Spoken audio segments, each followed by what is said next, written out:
खास मेहमान इस वक्त हमारे साथ है, लेकिन उससे पहले ये रिपोर्ट देखिए आप।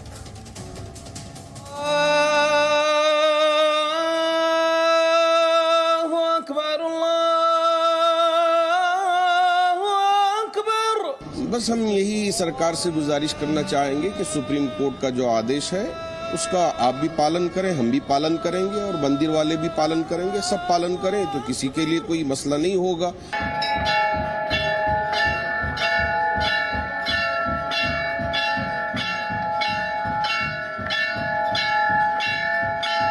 हमारे देश में हम क्या खाएंगे, हम क्या पहनेंगे, हम कैसे बात करेंगे, सुबह हम क्या करेंगे, रात को कितने बजे सोएंगे, सब तय करता है सरकार।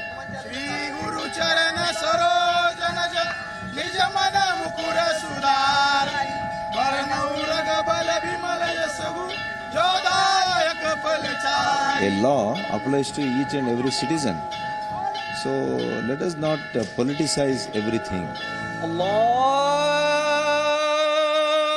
में ध्वनि प्रदूषण को लेकर के नियम भी हैं, कानून भी हैं। मुझे लगता है कि इस पर कोई तरह किसी भी तरह का कम्युनल पेंट करने की जरूरत नहीं है। अब ये जो PIL और इस पर जो फैसला हुआ है कि दोनों जगह से तमाम धार्मिक स्थलों से ये चीज़ें हट जाएं, मैं समझता हूँ कि ये फैसला अच्छा नहीं है।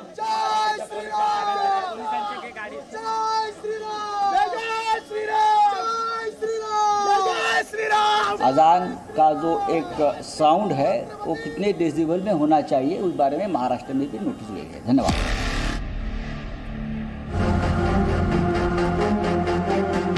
जब आप ये रिपोर्ट देख रहे होंगे तो आपके ज़हन में भी सवाल आया होगा कि क्या शोर को किसी मजहब के साथ जोड़ा जा सकता है। महाराष्ट्र में लाउड स्पीकर पर अजान के मुकाबले डबल लाउड स्पीकर पर हनुमान चालीसा के पाठ वाले राज ठाकरे के ऐलान पर विवाद बढ़ता ही जा रहा है। इस ऐलान के खिलाफ जालना में राज ठाकरे का पुतला फूंका गया। महाराष्ट्र सरकार ने आरोप लगाया कि राज ठाकरे ने BMC चुनाव में हिंदू वोटों के लिए ये पूरा बखेड़ा खड़ा किया है। वहीं अब कर्नाटक में भी बीजेपी सरकार ने सभी धार्मिक स्थलों पर ध्वनि मापक यंत्र लगाने का फैसला किया है और अब ये मशीनें मापेंगी कि लाउड स्पीकर का शोर तय डेसिबल से कम है या ज्यादा है और फिर उसी के मुताबिक एक्शन लिया जाएगा। कर्नाटक पुलिस ने कई धार्मिक स्थलों को नोटिस भी भेज दिया है। इनमें मस्जिद और मंदिर सभी शामिल हैं और इन सब के बीच बहस इस मोड़ पर है, क्या मस्जिदों से ही शोर होता है और मंदिरों से नहीं? क्या अजान की आवाज से ही ध्वनि प्रदूषण होता है, नवरात्र में बजने वाले लाउड स्पीकर से नहीं? ये विवाद ऊंची आवाज का है या फिर एक दूसरे की आवाज को दबाने का? और इसीलिए बार बार हम यही कह रहे हैं, क्या लाउड स्पीकर पर अजान जरूरी है? अजान पर यह घमासान कहां रुकेगा? लाउड स्पीकर पर यह धर्म युद्ध है क्या?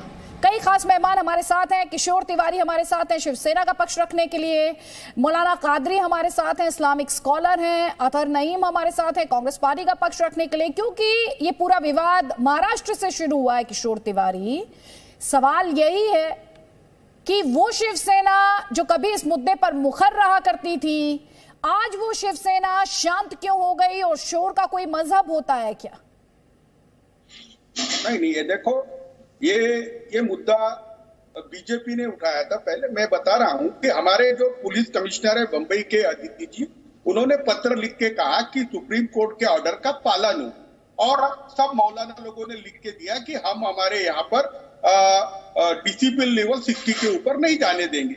उसके बाद मंदिरों को भी लिखा गया, लेकिन उसके बावजूद भी बीजेपी के जो यहाँ के पूर्व अध्यक्ष थे मुंबई के, उन्होंने एक रिप्रेजेंटेशन दिया कि आवाज कम की जाए। उसके बाद भी हमने पत्र दिया और हमारे यहाँ अभी सब तरीके का आवाज कम कर दिया गया है, कोई मुद्दा नहीं है। लेकिन बीजेपी का एजेंडा राज ठाकरे लेकर आप कह रहे हैं कि सब तरीके की आवाज बंद कर दी गई है। एक second sir, step by step आगे बढ़ेंगे। आप कह रहे हैं सब तरीके की आवाज बंद कर दी गई है, तो क्या आप ये कह रहे हैं आज जी न्यूज पर ताल ठोके के मंच पर कि अब लाउड स्पीकर हटा दिए गए? नहीं, लाउड स्पीकर को परमिसिबल लिमिट के अंदर रखने की परमिशन दी गई है, लेकिन सड़क पर बिगर परमिशन के कोई तमाशा करेगा तो उनको जेल में डालने की भी प्रोविजन की है। तो हम किसको देखो, कानून हाथ में लेने वालों को दबा देंगे। पहले CAA आया, NRC आया, 370 खत्म हुआ, फिर राम मंदिर का मुद्दा खत्म हुआ, फिर हिजाब लेके आए, अब अजान लेके आ गए। ये चुनाव जब आता है तो ये लेके आते हैं। तो बीएमसी के चुनाव में राज ठाकरे वोट की राजनीति के लिए तमाशा कर रहे हैं। यहाँ हिंदू मुसलमानों में कोई बात नहीं है। और अजान की जो डिसिबल लिमिट है उसको भी मोच माप के देख लिया है, वो कमी है। लेकिन ज्यादा कोई आवाज शोर करता है तो हमने 1240 मस्जिदों पे भी कार्रवाई की है। बताए बीजेपी राज्यों में कहा की है? अरे हमारे यहाँ सब होता है, कानून का राज चल रहा है। यहाँ राजनीति करके आदित्य जी, धर्म की राजनीति कर कब तक तुम चुनाव में ऐसा? क्या महंगाई खत्म हो गई? क्या गौरव भाटिया, सवाल आपसे, जवाब आपका।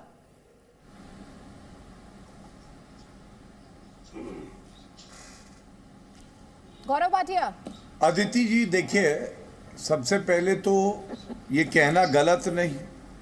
आप सुन पा रहे हैं? जी जी जी, मैं सुन पा रही हूँ।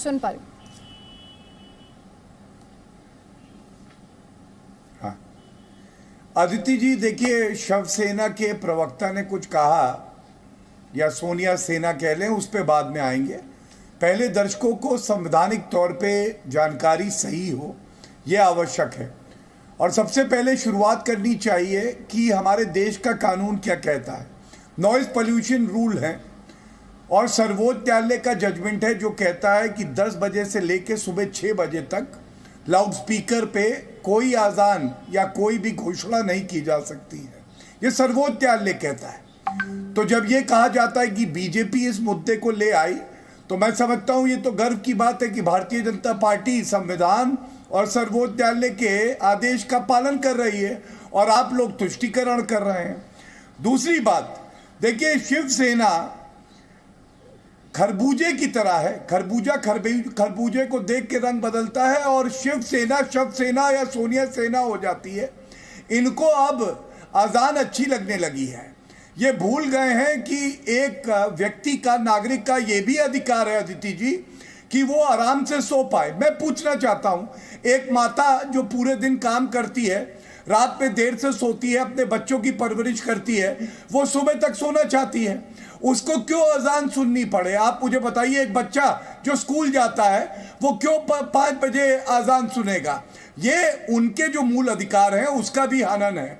और तीसरी बात, आप बताइए कुरान में कहां लिखा है कि लाउडस्पीकर पे अजान होगी? क्योंकि जो कुरान लिखी गई ये 610 से 632 एडी में लिखी गई और लाउडस्पीकर का आविष्कार अदिति जी हुआ 1876 में।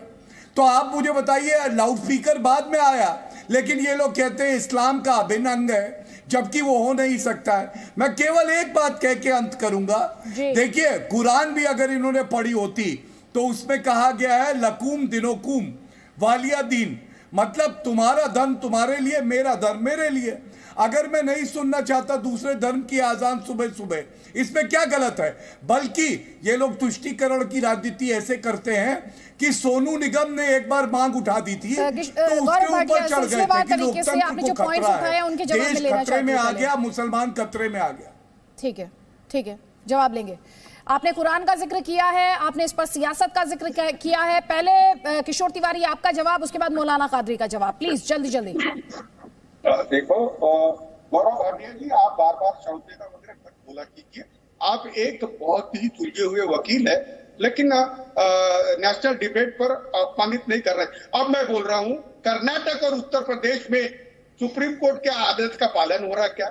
जो कर्नाटक कर रही है वो हम कर रहे हैं। अरे हमारे पुलिस कमिश्नर ने तो ऑर्डर निकाली कि आप किसी को परेशान हो इतने बड़े आवाज में मत करें, और हमारे यहाँ तो मौलाना लोगों ने राइटिंग में लिख के दिया। अजान विवाद पर समाजवादी पार्टी के सांसद का बयान आया है। अजान से प्रदूषण नहीं फैलता, ये कह रहा है शफीकुर रहमान। अजान से प्रदूषण नहीं फैलता, ये समाजवादी पार्टी के सांसद शफीकुर रहमान का बड़ा बयान हम आपको इस वक्त दिखा रहे हैं। पहले किशोर तिवारी आप बात पूरी कर ले, उसके बाद मौलाना कादरी। प्लीज जल्दी प्लीज सर, 20 सेकेंड्स, आप सवाल का जवाब दें सर। मैं बोल रहा हूँ, आवाज जिससे प्रदूषण हो, लोगों के मेंटल हेल्थ को इश्यू हो, ऐसा आवाज की लिमिट बढ़ाने वाले कोई भी धर्मस्थल हो या और कहीं पे भी हो, ये महाराष्ट्र में परमिट नहीं करेंगे। और ये विवाद महाराष्ट्र में केवल बीएमसी के चुनाव को लेके किया गया है। तो हम हमारे लेवल पर चुस्त दुरुस्त है, हमारे यहाँ राजनीति हो रही है, इसमें कोई धर्म में कोई विवाद नहीं है, ना तो कोई मंदिर में लाउड स्पीकर बड़े आवाज में लगाना चाहता है, ना कोई मस्जिद में। राजनीति हो रही है तो राजनीति तो हर तरफ से हो रही है सर, राजनीति तो हर तरफ से हो रही है। मौलाना कादरी, वापस आऊंगी इस सवाल के साथ, लेकिन मौलाना कादरी, अभी गौरव भाटिया ने सवाल उठाया कि अजान के लिए लाउड स्पीकर जरूरी है।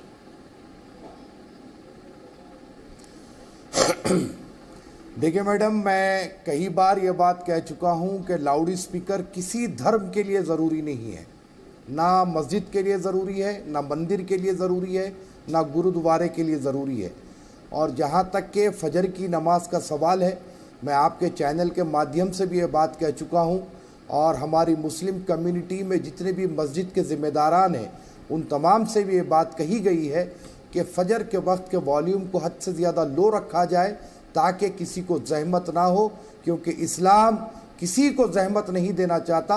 और हमारे गौरव भाटिया जी ने जैसा कि अभी कहा कि लकुम दीनुकुम वलिय दीन, यकीनन गौरव भाटिया साहब जैसे लोगों के लिए ही ये आयत उतरी है कि लकुम दीनुकुम वलिय दीन, जिसका दीन उसके साथ। तो हम किसी पर हमारा दीन थोपना नहीं चाहते हैं, वो जिसको माने माने, हम जिसको मानेंगे मानेंगे। और एक बात गौरव भाटिया जी ने कहा कि सुप्रीम कोर्ट का आदेश, और उसमें उन्होंने अजान का जिक्र किया, तो बेहद क्षमा चाहते हुए गौरव भाटिया जी बहुत ही वरिष्ठ आदमी हैं, उनको ये कहना चाहूँगा कि स्पीकर के ऊपर की बात कही गई। सुप्रीम कोर्ट के ऑर्डर में कोई अजान या आरती या कोई गुरुद्वारे का जिक्र नहीं है, तो आप ऐसी गैर जिम्मेदाराना बात ना करें कि सुप्रीम कोर्ट के ऑर्डर में अजान का जिक्र नहीं है।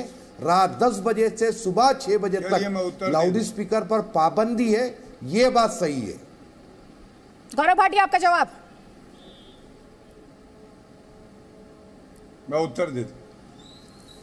देखिए, सबसे पहले तो दोहरे मापदंड क्या होते हैं, ये गिरगिटिया शिवसेना नहीं बोलूंगा, गिरगिटिया शिवसेना, क्योंकि इन्होंने एक व्यक्ति लाउड स्पीकर पे हनुमान चालीसा लगा रखी थी, उसको गिरफ्तार कर लिया।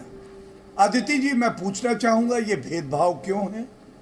क्या अगर कोई आजान किसी मस्जिद से आएगी तो आप में इतनी हिम्मत होगी सर्कस के शेर की, आप उनको भी अरेस्ट कर पाएंगे? क्योंकि इनको लगता है कि हिंदुओं के साथ अत्याचार ये कर सकते हैं।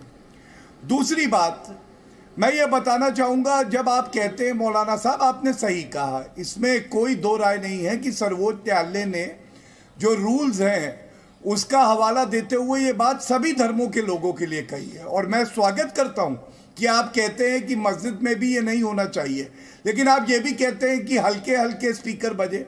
मैं ये पूछना चाहता हूँ, हल्के हल्के क्यों बजे? मैंने आपको बताया लाउड स्पीकर बाद में आया, कुरान पहले आई, तो लाउड स्पीकर बजना तो ज़रूरी नहीं है। आजकल वो ज़माना है, लोगों के पास मोबाइल फ़ोन है, अलार्म लगा लें, व्हाट्सएप पे मैसेज कर दें, कॉल कर दें, ये पुराने ज़माने में नहीं होता था। और दूसरी बात, जब आप कहते हैं धर्म थोपा नहीं जाएगा, तो बड़ा अच्छा लगेगा अगर हम देखते हैं कि रोड पे जुम्मे की नमाज पढ़ी जाती है, कभी एम्बुलेंस रुक जाती है, कभी गाड़ियाँ रुक जाती हैं, ये उचित नहीं है।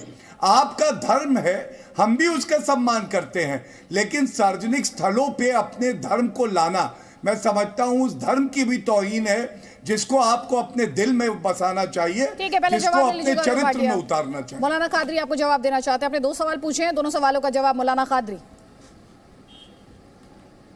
देखिए गौरव जी, मैं आपको क्लियरली ये बात कह रहा हूं कि हम किसी पर धर्म थोपना नहीं चाहते, लेकिन मैं आपको बता दूं कि ये सिर्फ मस्जिद की आवाज़ की बात नहीं है। मेरे अपने घर से 2 किलोमीटर दूरी पर यहाँ पर एक मठ है, मंदिर है, जहाँ पर 4 बजे रात से जो है आपके जो भी श्लोक वगैरह होते हैं लाउड स्पीकर में लगाए जाते हैं। मैं क्लियर कर रहा हूँ, मुझे कोई आपत्ति नहीं है, क्योंकि हर अपने अपने धर्म का एक प्रैक्टिसेस है, वो करते हैं, और एक 1.5 घंटा बजती है, लेकिन अजान तो सर 2 से 3 मिनट होती है। बावजूद उसके मैं ये कहना चाहता हूँ कि ज़्यादा साउंड से नहीं, अगर कहीं पर मुस्लिम मेजॉरिटी इलाका है तो वहाँ पर भी कम साउंड से लगाया जाए, क्योंकि मंदिर हो या मस्जिद हो, उस मोहल्ले में, उस बस्ती में एक बीपी पेशेंट भी होगा, डायबिटिक पेशेंट भी होगा, तो ये इंसानियत के भी खिलाफ बात होगी। क्या आप बड़े साउंड के साथ अजान पुकारेंगे या आरती आप जवाब करेंगे दीजिएगा, या क्योंकि ये कह गुरुद्वारे रहे हैं में कि कोई चीज मस्जिद होगी? से शोर पर अगर आपत्ति है तो मंदिर से शोर पर भी होनी चाहिए। बिल्कुल होना चाहिए मैडम। हाँ सुन लीजिए बिल्कुल सर, होना जवाब चाहिए। आप ही का सवाल पूछ रही हूँ सर मैं उनसे। मैं जवाब उत्तर तो दूंगा लीजिए। अदिति जी। गौरव भाटिया।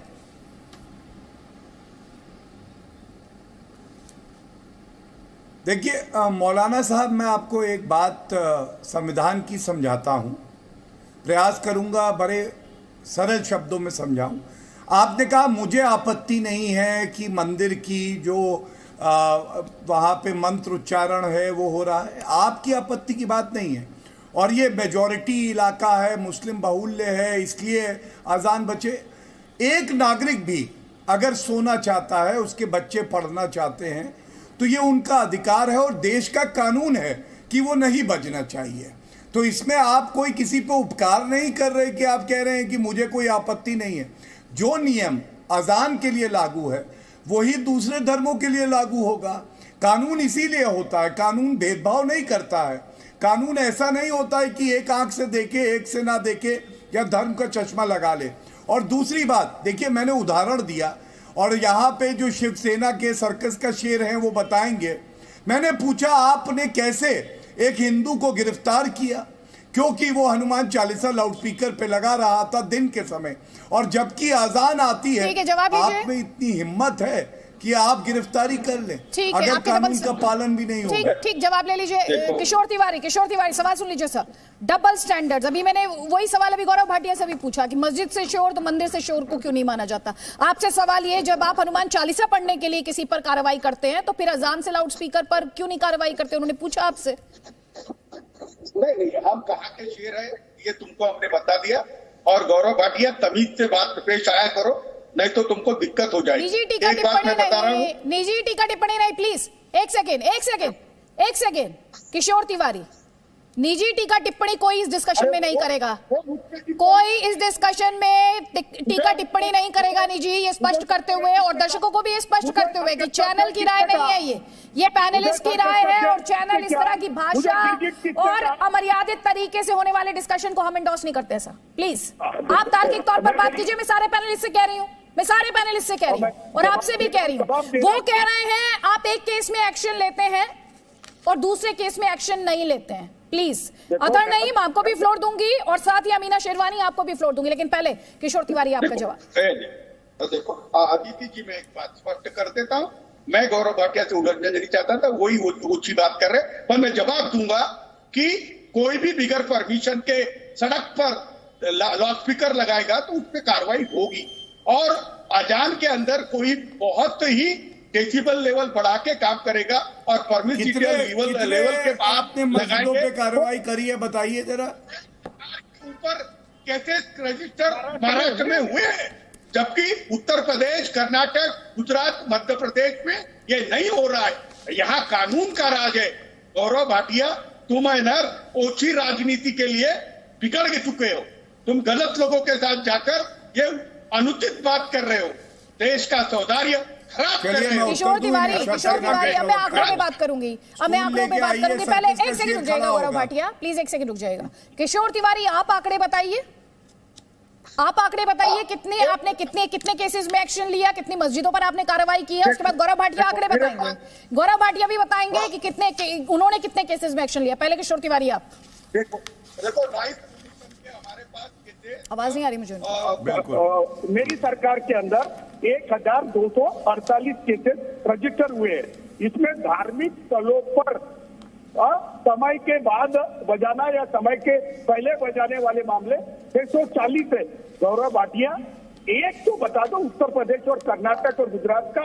तुम तो एक सेकेंड गौरव भाटिया आप जवाब दीजिएगा, लेकिन एक सेकंड, उससे पहले दर्शकों को क्लैरिटी होनी चाहिए। आपने किशोर तिवारी आप मुझे क्लियरली सुन पा रहे हैं?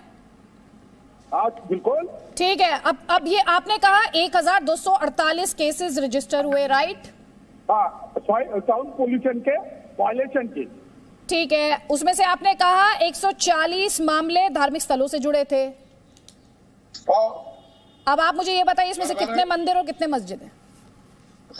देखो जो प्रोसेशन निकले थे वो ज्यादातर प्रोसेशन जो निकले थे वो संदल थे या फिर यात्रा थे जिसकी भी कोरोना में परमिशन नहीं थी। लेकिन मस्जिदों पे एक्शन महाराष्ट्र में सख्ती से हो रही है और ये पूरा मसला नहीं, आपने बताया कि ज्यादातर प्रोसेशन थे। आंकड़ा दीजिए सर। आपने मुझसे कहा 1248 केसेस रजिस्टर, 140 मामले जो थे वो धार्मिक स्थलों से जुड़े हुए। आप मुझे आंकड़े में बता दीजिए कितने मंदिर हैं इसमें और कितनी मस्जिदें?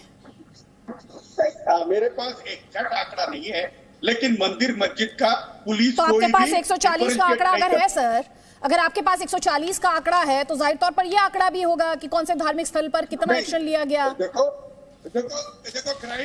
Crime of the noise pollution violation ऐसा लिख के रहता है। अब एनसीआरबी की रिपोर्ट में जाके देख लीजिए।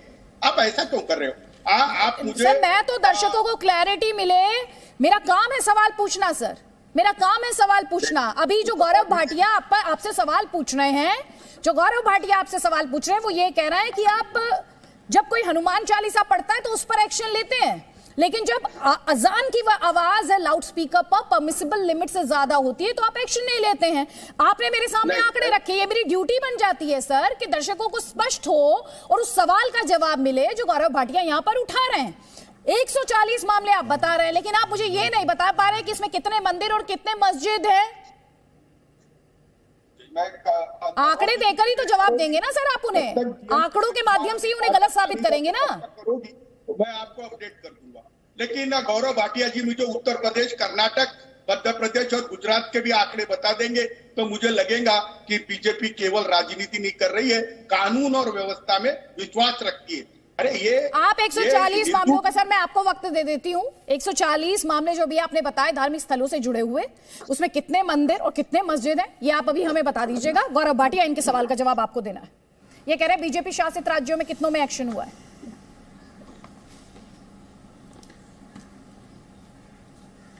हाँ अदिति जी, देखिए मैंने आपको दिखाया किस तरह से भेदभाव होता है।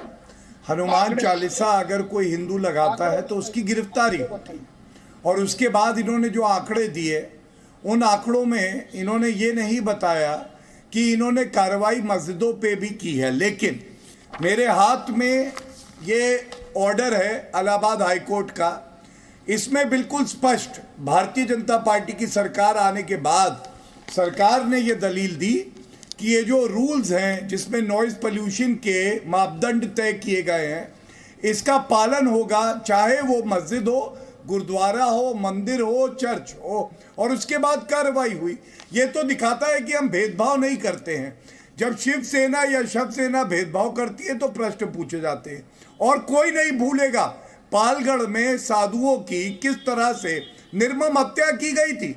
ये लोग महीने भर गिरफ्तारी नहीं कर पाए थे, और अगर साधु की जगह किसी और धर्म का होता कोई व्यक्ति तो ये लोग शिवसेना बाहर निकल के सुनिश्चित करती कि हाँ कार्रवाई हो। तो इसलिए ही कहा जाता है कि ये बाला साहब ठाकरे जी की शिवसेना नहीं है, ये उद्धव ठाकरे की सोनिया सेना है। सोनिया जी से आदेश लेना और केवल मुसलमानों का तुष्टीकरण करना ही इनका मेन मकसद है। तभी ये लोग आपत्ति दर्ज करते हैं और कहते हैं सांप्रदायिक मुद्दा है। ये सांप्रदायिक मुद्दा नहीं है, ये संवैधानिक मुद्दा है। जी जी जी गौरव भाटिया, जैसे आप शिवसेना से पूछ रहे हैं, किशोर तिवारी से पूछ रहे हैं कि जिन केसेस में आपने एक्शन लिया, जिन मामलों में आपने एक्शन लिया, उसमें कितने मंदिर, कितने मस्जिद, कितने धार्मिक स्थल थे, यही सवाल वो आपसे भी पूछ रहे हैं। आपके पास क्या वो डेटा है जिसमें आप ये बता पाए आपने कितने मंदिर, कितने मस्जिद, अभी आपने गिरजाघर का जिक्र किया, चर्चेस का जिक्र किया, आपने गुरुद्वारों का जिक्र किया?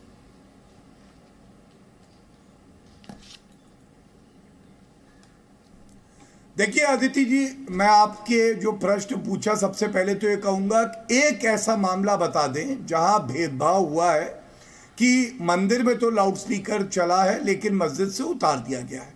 तो ये सवाल जायज था कि हम भेदभाव कर रहे हैं, लेकिन दर्शकों के लिए क्योंकि आपने कहा है, मैं आंकड़े अभी इसी शो में प्रयास करूंगा कि दूं कि कितनी जगह कार्रवाई हुई है, और अगर मैं ये भी दिखाने में सफल हो जाऊं कि हर जगह जो धार्मिक स्थल है बिना भेदभाव के कार्रवाई हुई है। आप ही के कार्यक्रम में मैं वो आंकड़े भी रख देता हूं, लेकिन भेदभाव का कोई मामला हमारे यहां नहीं आया है, जबकि महाराष्ट्र का मामला मैंने आपके ही कार्यक्रम में उजागर किया।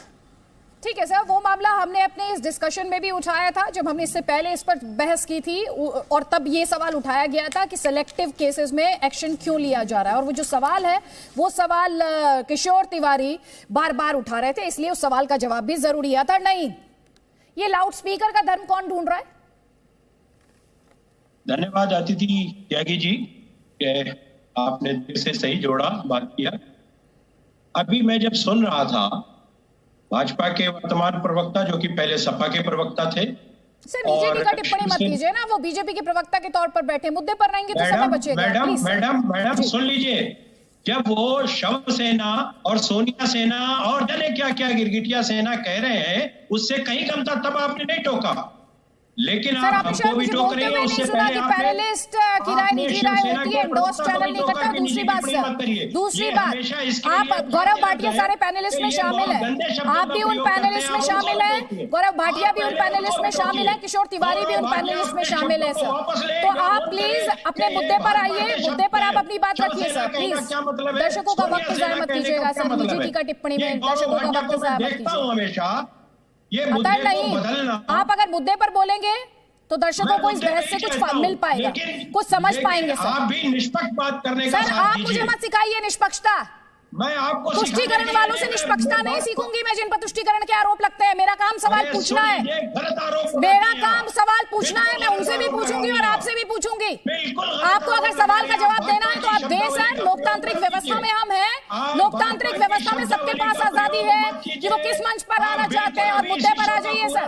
आप मुझसे बहस करने आए हैं तो स्पष्ट कर दीजिए, अभी आप अभी स्पष्ट कर दीजिए कि आप एक एंकर से बहस करने आए हैं और पार्टी के पैनलिस्ट से बहस नहीं करना चाहते। आप स्पष्ट कर दीजिए। आपसे जो मैंने सीधा सवाल पूछा, लाउड स्पीकर का धर्म होता है क्या, सवाल का जवाब। लाउड स्पीकर का धर्म होता है क्या, सवाल का जवाब प्लीज। आप अनर्गल बात मत कीजिए, सुनिए। आप मुझे मत बताइए क्या अनर्गल है और क्या सही है। आप मुद्दे पर रहिए, मुद्दे पर रहिए सर। आपका सुप्रीम कोर्ट अथर नहीं, मुद्दे पर रहिए, मुद्दे पे आप रहिए। मैं वही बात करने जा रहा हूं कि किसी को भी शोर नहीं करना चाहिए जिससे कष्ट हो। यही कोर्ट ने भी कहा है, सुप्रीम कोर्ट ने, और ये सबको अपनी मर्यादा, चाहे किसी धर्म का हो।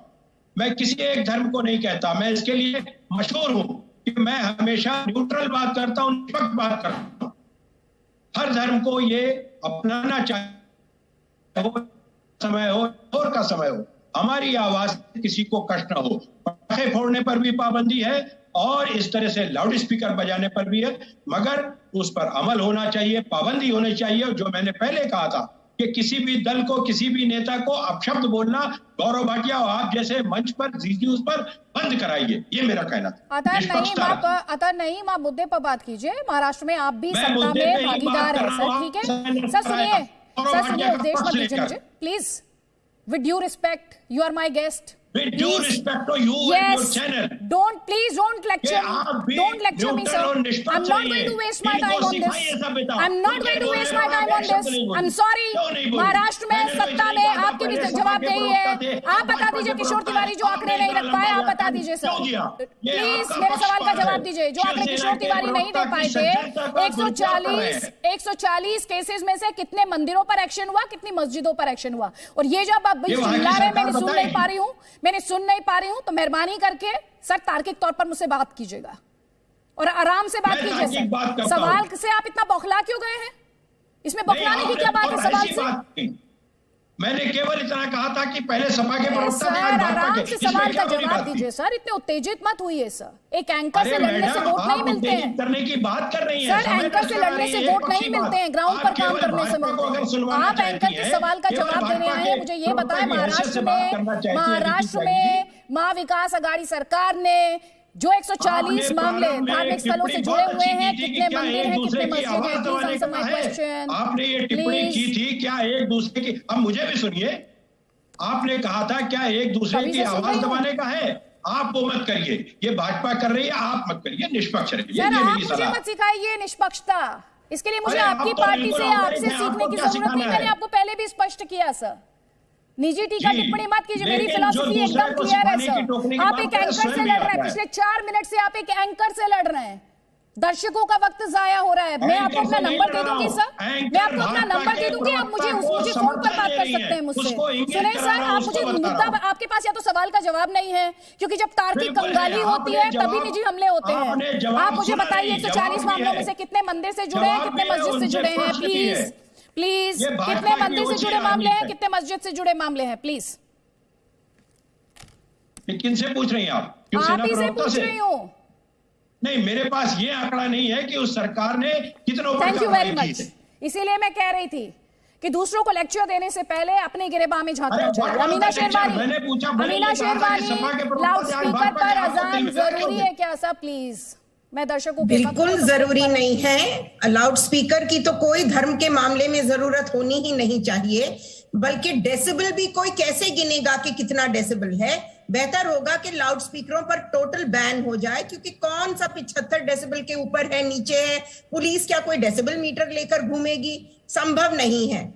और क्वालिटी इतनी खराब होती है लाउड स्पीकर की कि इतनी फटी आवाज निकलती है मंदिर से भी और मस्जिद से भी कि हमारे भगवान अल्लाह खुदा भी बेचारे हैरान हो जाते होंगे कि कौन उनको कैसे डिस्टर्ब कर रहा है। अल्लाह की रूह भी कांप जाती होगी और बेचारे भगवान भी हाइबरनेशन में चले जाते होंगे। हम इंसानों को, अपने भगवानों को, खुदाओं को, अपने धर्मों को बख्श देना चाहिए। धर्म के मर्म को तो किसी ने समझा नहीं। धर्म हमको शांति देने के लिए आया था, आध्यात्मिक रूप से आगे बढ़ाने के लिए आया था, बेहतर जिंदगी जीने सिखाने के लिए आया था। एक दूसरे से तू तू मैं मैं करने के लिए कोई धर्म आया नहीं था। धर्म के मर्म को समझें। इस देश में लाखों की तादाद में मंदिर हैं, लाखों की तादाद में मस्जिदें हैं, और वहां से शोर और गंदगी के अलावा हमको कुछ नहीं मिलता है, कुछ भी नहीं मिलता है। हमारे घर के बगल में ग्रीन बेल्ट थी, उसमें मंदिर बन गया। मैं गुड़गांव में रहती हूँ, यहाँ हर खाली प्लॉट पर जब जिसका जो दिल चाहता है नमाज पढ़ने को निकल आता है। दोनों धर्म, मैं बार बार कहती हूँ, हम इस देश के सिख आगे हैं, इस देश के जैन बहुत सक्सेसफुल हैं, पारसी बहुत सक्सेसफुल हैं, क्रिश्चियंस बहुत सक्सेसफुल हैं। सिर्फ दो धर्म हैं जो दोनों बड़े धर्म हैं, इस्लाम और हिंदुइज्म। हम दोनों सबसे पीछे हैं। आर्थिक रूप से भी हम हिंदू मुसलमान सबसे पीछे हैं। बाकी सिखों से कंपेयर कर लीजिए, हम हिंदू मुसलमान पिछड़े हुए हैं। जैनियों से कंपेयर कर लीजिए, हम हिंदू और मुसलमान दोनों पिछड़े हुए हैं। हम दोनों कौमें ही कुत्ते बिल्लियों की तरह हर वक्त लड़ते रहते हैं इस देश में। और अदिति, आपको भी ये मंदिर मस्जिद गिनवाने नहीं चाहिए कि कितने मंदिर पर एक्शन हुआ, कितने मस्जिद पर एक्शन हुआ। समदर्शिता से और पारदर्शिता से सरकार को कानून लागू करने चाहिए। डेटा नहीं देना पड़ेगा। ऐसे मत कीजिए, ऐसे मत कर रही हो, सब लोग पॉलिटिकल पार्टीज राजनीति कर रही हो, जब एक दूसरे पर आवाज दबाने के आरोप लग रहे हो, तो मैम डेटा नहीं देना पड़ेगा। सब लोगों को कई बार सरकारें गलत फंसाती हैं, और सब लोगों को कई बार सरकारें जाने देती हैं। नहीं हो सकते ना मैम, हिंदुओं को भी कभी डिस्कशंस में हर व्यू पॉइंट को जगह दी गई है, इसलिए सारे पैनलिस्ट को बुलाया गया है। पर लगता है पैनलिस्ट को ये लगता है कि आकर मॉडरेटर से सवाल पूछने से ही डिबेट खत्म हो जाती है, शुरू हो जाती है। मैं इसके खिलाफ हूँ, मैं गिनवाने के खिलाफ हूँ। सबके ऊपर कानून पारदर्शिता से और समदर्शिता से लागू होना चाहिए।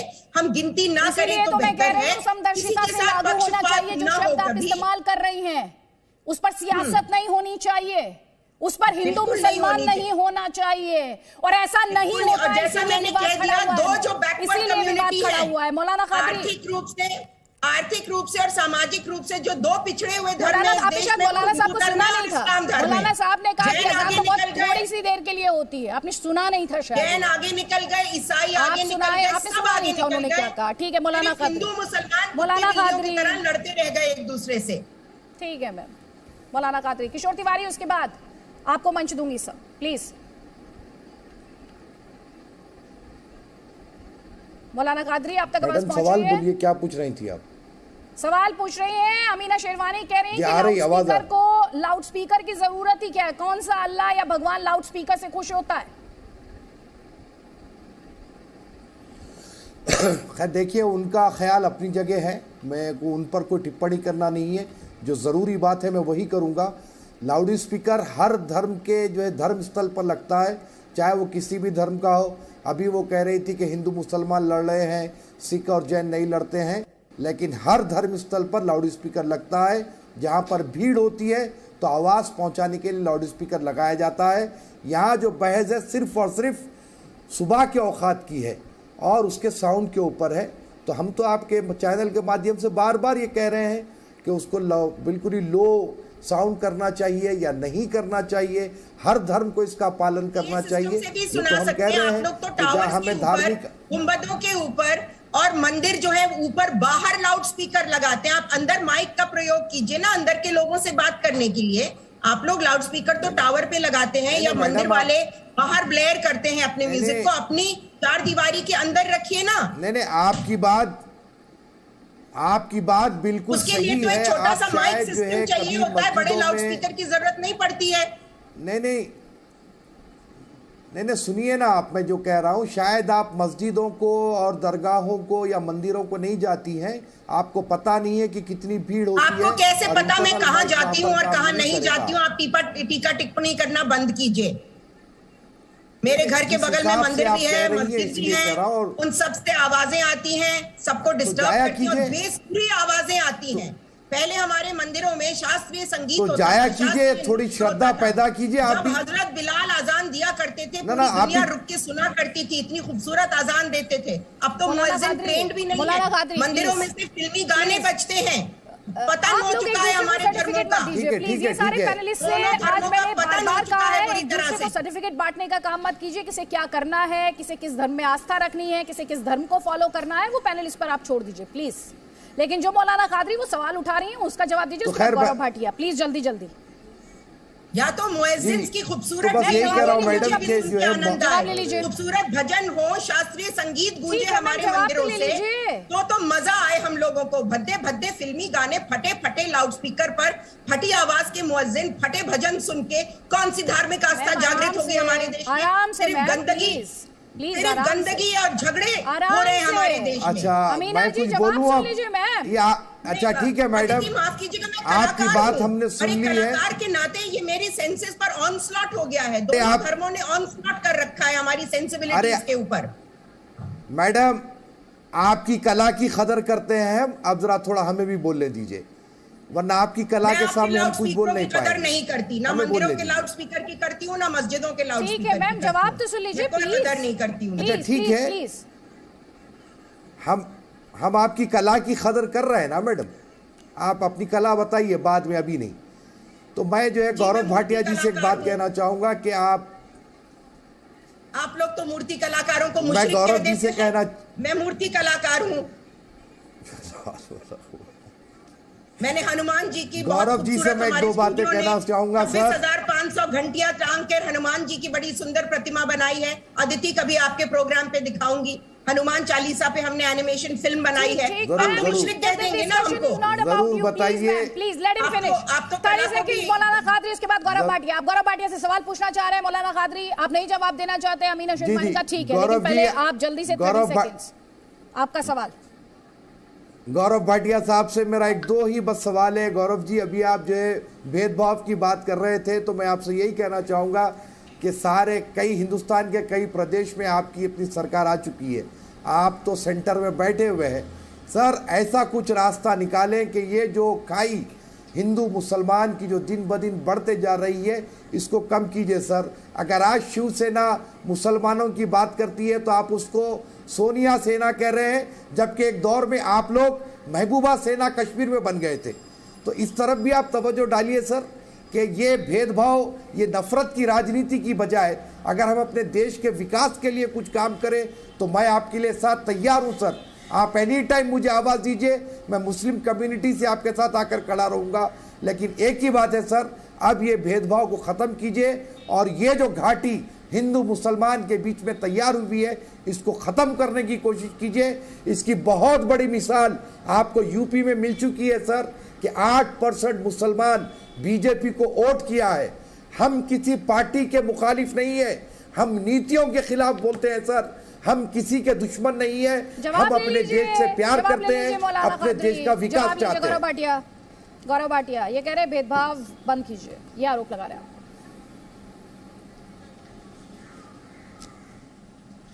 देखिए अदिति जी, थोड़ा समय दीजिएगा, पहले मैं दूसरों की बात का उत्तर देता, लेकिन मौलाना साहब ने एक आज अच्छी बात करी। मौलाना साहब, आपने कहा हिंदू मुस्लिम की एक खाई बन रही है, उसको ख़त्म किया जाना चाहिए। भारत वो देश है जहां बहुसंख्यक हिंदू हैं, उसके बावजूद आप बताइए इतने सहिष्णु हैं। हमेशा सबका सम्मान करते हैं। आप एक ऐसा मुस्लिम मुल्क नहीं बता पाएंगे मौलाना जी जहां बहुसंख्यक मुसलमान हो और वो पंथ निरपेक्ष हो। ये हिंदुस्तान की खूबसूरती है। और आपको मालूम है जो हिंदू भाई हैं वो अपने मुसलमान भाई के लिए जान भी दे देंगे, इनॉग्रेशन करके, लेकिन साथ में रहना ऐसे होगा। प्लीज पहले मेरी बात पूरी हो जाए। मौलाना साहब अच्छा नहीं लगेगा, आपने एक बात उठाई, मैं उसका उत्तर दे रहा हूं। आपको मेरी बात को भी सम्मान पूर्वक सुनना चाहिए। मैं आपको दिक्कत बता रहा हूं, परेशानी कहां से आती है मैं आपको बताता हूं। जब आप धर्म को देश से, संविधान से पहले ले आते हैं, जैसे कश्मीर में जो हुआ, कश्मीरी हिंदुओं को, कश्मीरी पंडितों को निकाला गया। आज हिंदू होने के नाते, एक भारतीय होने के नाते मैं आपसे पूछता हूं, वहां के मुसलमान जो बहुसंख्यक थे बाहर क्यों नहीं आए कि जो बहु बेटियां हैं ये हमारी भी हैं, उनके साथ गलत हो रहा है, वहां लोगों को गलत भगाया जा रहा है। दूसरा, जब हम बात करते हैं ट्रिपल तलाक, ये अपराध बन जाएगा। आप कहते हैं लोकतंत्र खतरे में आ जाएगा। रोहिंग्या हमारे देश के नागरिक नहीं है, यहाँ का मुसलमान उछलने लगता है, लेकिन कश्मीरी पंडित जो अपने देश के नागरिक हैं, जो आपके भाई है, उस पर आप चुप्पी साध लेते हैं। जब हिजाब की बात आती है, जो बदलाव है, जो संविधान कहता है समानता, तो आप कहते हैं आपका धर्म खतरे में आ गया। देखिए, अगर चाहते हैं कि देश में सौहार्द से सब लोग रह पाए, ये तभी संभव है जब एक साथ संविधान का पालन हो, संविधान से ये देश चले, ना कि शरीयत से। ये बहुत जरूरी है। दूसरी बात, अमीना जी की बातों से मैं ज़्यादातर सहमत होता हूं, लेकिन अमीना जी आज बहुत सम्मानपूर्वक आपसे एक बात कहूँगा, हिंदू बिल्कुल भी पिछड़ा नहीं है। जनसंख्या के अनुपात में आप कोई भी पद देखिए, स्वामी विवेकानंद जी पे हमें गर्व है तो सरदार पटेल पे भी है, और खेल के क्षेत्र में सचिन तेंदुलकर है, IAS IPS डॉक्टर। हिंदू समाज हमेशा से देश हित में अपना जो उसकी अहम भूमिका है वो निभाता रहा है, और इसकी तुलना अगर आप किसी और धर्म से करेंगे तो वो उचित नहीं है। हाँ, सिख समाज आगे बढ़े, जैन आगे बढ़े, क्रिश्चियन समाज आगे बढ़े, बुद्ध बने, ये हमारे लिए गर्व की बात है क्योंकि वो भी भारतीय हैं, लेकिन तुलना मत करिए। और अब कांग्रेस पार्टी पे आते हैं। देखिए, राजस्थान का मैं एक उदाहरण देता हूं आपको। वहां के MLA ने अशोक गहलोत जी को एक पत्र लिखा, और उन्होंने क्या लिखा, उन्होंने लिखा, मैं उस पत्र से पढ़ रहा हूं दीदी जी, मंदिरों के लाउडस्पीकर को पुलिस प्रशासन के जबरन बंद करवाए हैं, वहीं आसपास अन्य धर्म से संबंधित स्थल पर दिन में 5 बार लाउडस्पीकर बजते हैं। लॉकडाउन में लाउडस्पीकर बजने का नियम सभी धर्मों पर समान रूप से लागू हो, ये भेदभाव होता है। और अंत करूंगा, ये मेरी जिम्मेदारी है, आंकड़े जो आपने मांगे थे, उत्तर प्रदेश में 14,000 शिकायतें 2021 में आई और उन सब पे कार्रवाई हुई। ये 1 साल का आंकड़ा है, पिछले साल का। इसके अलावा मैं इतना जरूर कहूंगा कि कभी भेदभाव उत्तर प्रदेश की सरकार हो, गुजरात की हो, कर्नाटका की हो, नहीं किया, क्योंकि हम इन मुद्दों को संविधान के नजरिए से देखते हैं, धर्म के चश्मे से हम नहीं देखते। गौरव भाटिया, आपने बहुत अच्छी बात है, आपने बताया कि 14,000 ऐसी शिकायतें आई साल 2021 का आपने जिक्र किया। जो सवाल मैंने किशोर तिवारी से पूछा शिवसेना के लिए, वही सवाल मैं आपसे भी पूछूंगी। इसमें कितने मंदिर, कितने मस्जिद, कितने गिरजाघर, कितने गुरुद्वारे?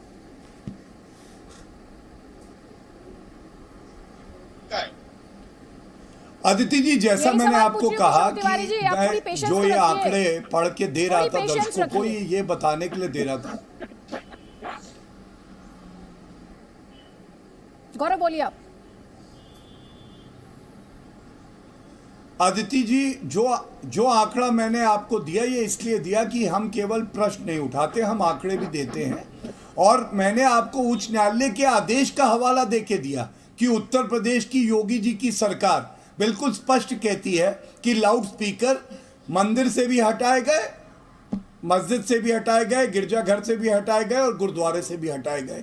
आंकड़े नंबर में मैं आपके सामने नहीं रख रहा, क्योंकि ये मानना बिल्कुल स्पष्ट है मेरा कि हमारी सरकार भेदभाव नहीं करती है, जो कि महाराष्ट्र का भी उदाहरण मैंने आपको दिया, और राजस्थान में MLA की चिट्ठी दी जिसने लिखा अशोक गहलोत जी को कि 5 समय की आजान तो लाउड स्पीकर पे हो रही है, लेकिन मंदिर के लाउड स्पीकर उतार दिए गए। अदर नईम, पहले आपका जवाब, फिर किशोर तिवारी आपका जवाब। पूछिए अदिति जी, क्या पूछ रही? उन्होंने अभी सवाल पूछा गौरव भाटिया ने राजस्थान को लेकर। जी, उसी पर आपका अभी राजस्थान के जिस विधायक जी ने लॉकडाउन जब शुरू हुआ होगा तब पत्र लिखा होगा। हम उत्तर प्रदेश में जानते हैं कि उत्तर प्रदेश में माइक और लाउड स्पीकर बंद कर दिए गए थे उस बीच जब लॉकडाउन लगा था, और उसके बाद कुछ कुछ वॉल्यूम के साथ बढ़े। और अगर इसमें कहीं कोई भेदभाव करता भी है कहीं भी, मेरी ये निष्पक्ष राय रहती है कि वो नहीं होना चाहिए। एकदम निष्पक्षता से एक जैसा व्यवहार होना चाहिए। और पहले भी कह चुका हूँ, का सवाल है उनका, उस पर अच्छा, हाँ तो मैंने बताया जी से एक सवाल पूछ लूं। लॉकडाउन के प्रारंभ में एक सवाल है आपके लिए। जी नईम जी एक सवाल है, सुनिए एक सवाल है नईम जी, एक सवाल सुन लीजिए। अभी एक गवर्नमेंट ऑर्डर आया था कि रमजान के महीने में मुस्लिम बहुल्य इलाकों की बिजली नहीं काटी जाएगी, लेकिन नवरात्र भी चल रहे हैं। तो राजस्थान में नवरात्रों की कोई अहमियत नहीं है, लेकिन रमजान की है। इसी को तुष्टीकरण की राजनीति कहते हैं। इस पे उत्तर जरूर दीजिएगा।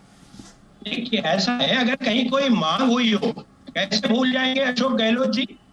जब जनसंख्या जितनी बड़ी है वहां तो मुस्लिम जिनका आप नाम लेके कह रहे हैं, जिस चुनाव के दृष्टिगत आप ये बात कर रहे हैं, वो संख्या भी बहुत कम है। और ऐसा कभी नहीं किया किसी सरकार ने कि let me complete my London. तो आप निकाल सकते हैं, सही बता रहे आप, ऐसे जियो को सही बता रहे जिसमें मुस्लिम बाहुल्य लिखा है। प्लीज डू मेरी बात तो कंप्लीट होने दे, बीच में रोक देंगे तो बात पूरी जाएगी। अगर राजस्थान वाला करौली वीडियो की भी जल्दी से एक जवाब। किशोर तिवारी आपका, नईम अतर के साथ नईम के साथ हमारा संपर्क इस वक्त टूट गया है, लेकिन जल्दी से किशोर तिवारी आपका जवाब। मैं आपकी जो सामाजिक कार्यकर्ता रवीना जी है उनके लिए जवाब देता हूं। उनके थ्रू मैं महाराष्ट्र की जनता को भी देता हूं कि जो भी डिसिबल लेवल 45 रात में और 55 दिन में ऊपर जाएगा, और मैं आपकी संवेदना को भी समझता हूं कि हम महाराष्ट्र में स्ट्रिक्टली उसको फॉलो कर रहे हैं। बंबई में भी हमने कंजेस्टेड एरिया जहां से कंप्लेंट आई थी वहां नोटिस सर्व करके मीटिंग हमने की है, और सारे महाराष्ट्र से हमको कहा गया है कि सब लोग डिसिबल लेवल नीचे रखेंगे। दूसरा है, मस्जिदों के बाहर लाउडस्पीकर नहीं लगाना चाहिए, मंदिरों के बाहर और सड़क पे भी नहीं लगाना चाहिए। इसके बारे में भी कंसेंसस आ चुका है। अब ये राजनीति हो रही है, ये संप्रदाय वालों की है, राजनीति कौन कर रहा है? धर्म वालों की नहीं। राजनीति कौन कर रहा है?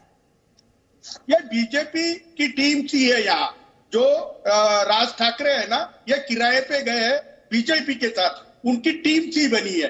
टीम भी तो ओवैसी है, तो ये टीम सी कर रही है और एक घटिया राजनीति कर रही है। और हनुमान चालीसा से इनका कोई लेना देना नहीं है। वो सड़क पे लाउडस्पीकर लगा के कानून व्यवस्था का प्रश्न निर्माण कर रहे हैं। तो अदिति जी, इनको तो जेल में डालना चाहिए ना। इनको तो जेल में डालेंगे आप। गौरव भाटिया नहीं, उनकी तो बोलती बंद हो। गौरव भाटिया, देखिए ऐसा है आदित्य जी, मैंने पालगढ़ के साधुओं के साथ देखो विषयांतर नहीं होना। हाँ बिल्कुल, मैं सुन पाया। ठीक आपका जवाब। वो कह रहे हैं राज ठाकरे बीजेपी की ही टीम है, आप घटिया राजनीति हो रही है।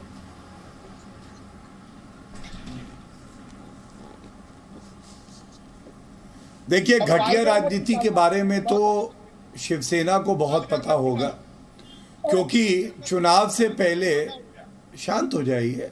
सर्कस का शेर बुलाऊंगा फिर आपको बुरा लग जाएगा, इसलिए शांत रहिए। Don't be naughty. एक नॉटी देखिए क्या अभी बुरा हाल है एक नॉटी का। किशोर तिवारी आपने सवाल पूछा, जवाब लीजिए। देखो मैं नॉटी बोला। एक सेकेंड, नहीं जवाब लीजिए सर, प्लीज जवाब ले लीजिए। निजी टिप्पणी नहीं सर, और दर्शकों को स्पष्ट करते हुए पैनलिस्ट की राय निजी राय होती है, चलो उसे एंडोर्स नहीं करता। प्लीज अब जवाब ले लीजिए। गौरव भाटिया, राज ठाकरे बीजेपी की ही टीम है और घटिया राजनीति हो रही है शिवसेना के लिए, आपका जवाब।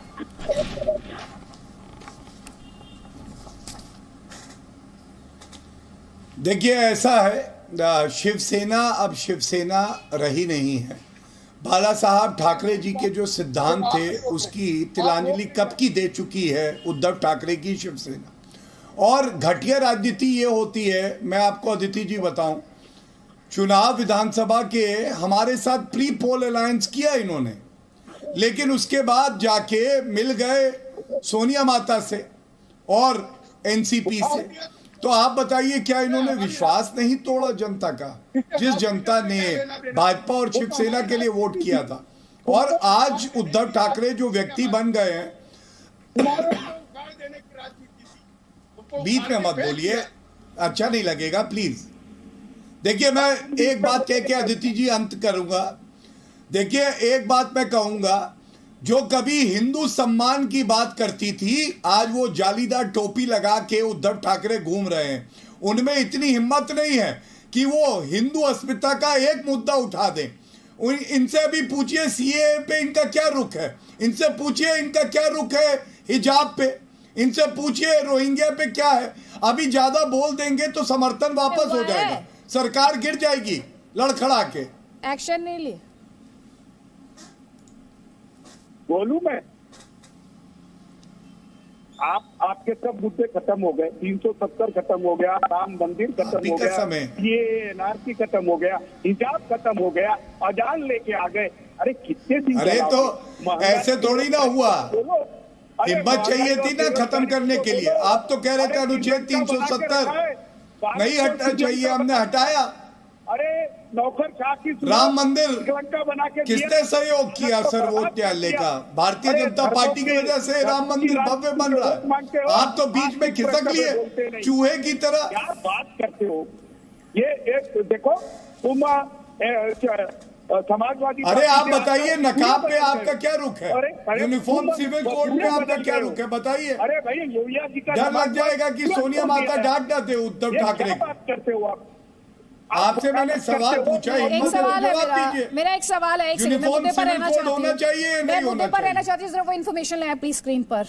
ये 2018 में आरटीआई से खुलासा हुआ, संतोष पाचलग 2018 में आरटीआई के जरिए उन्होंने ये जानकारी इकट्ठा की। ये इन्फॉर्मेशन ध्यान से देखिएगा क्योंकि ये इन्फॉर्मेशन आपके लिए देखना बहुत ज्यादा जरूरी है। धार्मिक स्थलों पर अवैध लाउडस्पीकर को लेकर 2940 ऐसे मामले, जिनमें से 1766 मस्जिद हैं। और अब आप मंदिर को लेकर आंकड़ा देख रहे हैं, 1029 मंदिर हैं। ये हम आपको बता रहे हैं जो अवैध लाउडस्पीकर को लेकर आरटीआई में खुलासा हुआ है। चर्च ऐसे की संख्या की बात की जाए तो 84 चर्च हैं। गुरुद्वारों की बात की जाए तो 22 गुरुद्वारे हैं। और बुद्ध विहार की बात की जाए तो ये 39 है। और कोर्ट द्वारा कार्रवाई का आदेश दिया गया था, सरकार द्वारा कोई एक्शन नहीं लिए जाने की बात है। किशोर तिवारी, इस पर दीजिए जवाब। नहीं देखो, आप है ना मुझ पे अन्याय मत करो। ये पूरी कार्रवाई पुलिसों ने की है और अभी आपने 18 का बताया, 19 में तो और सर, भी मैं जस्टिस हूँ क्या? लेकिन बाद में मैं न्यायालय चलाती हूँ, ये कोर्ट है क्या? मेरा काम सवाल पूछना है सर। इंफॉर्मेशन के माध्यम से आपसे सवाल पूछ रही हूँ। पहले इंफॉर्मेशन मैंने आपसे मांगी, अभी जो आरटीआई में खुलासा हुआ उस आरटीआई के आंकड़े को मैं कोट कर रही हूँ और आपसे सवाल पूछ रही हूँ सर। विक्टिम नैरेटिव कैसे, विक्टिम नैरेटिव क्यों, and who am I to do injustice to someone? Please sir, debate को डिरेल मत किया कीजिए। कितनी बार आए किशोर तिवारी आप मेरी डिबेट में, कितनी बार? फिर भी आप फिर वही गलती। आपके आंकड़े बताते हैं कि मस्जिदों पे ज्यादा एक्शन हुई है, लेकिन मैं एक बात क्लियर कर रहा हूँ, आंकड़े ये नहीं बताते कि एक्शन हुआ है। ये अवैध लाउडस्पीकर बता रहे हैं सर, ये नहीं बता रहे हैं कि इन पर एक्शन नहीं लिया है। ये वो आंकड़े हैं, ये सरकार के इनएक्शन की बात कर रहे हैं। आंकड़ों को ट्विस्ट मत कीजिए किशोर जी।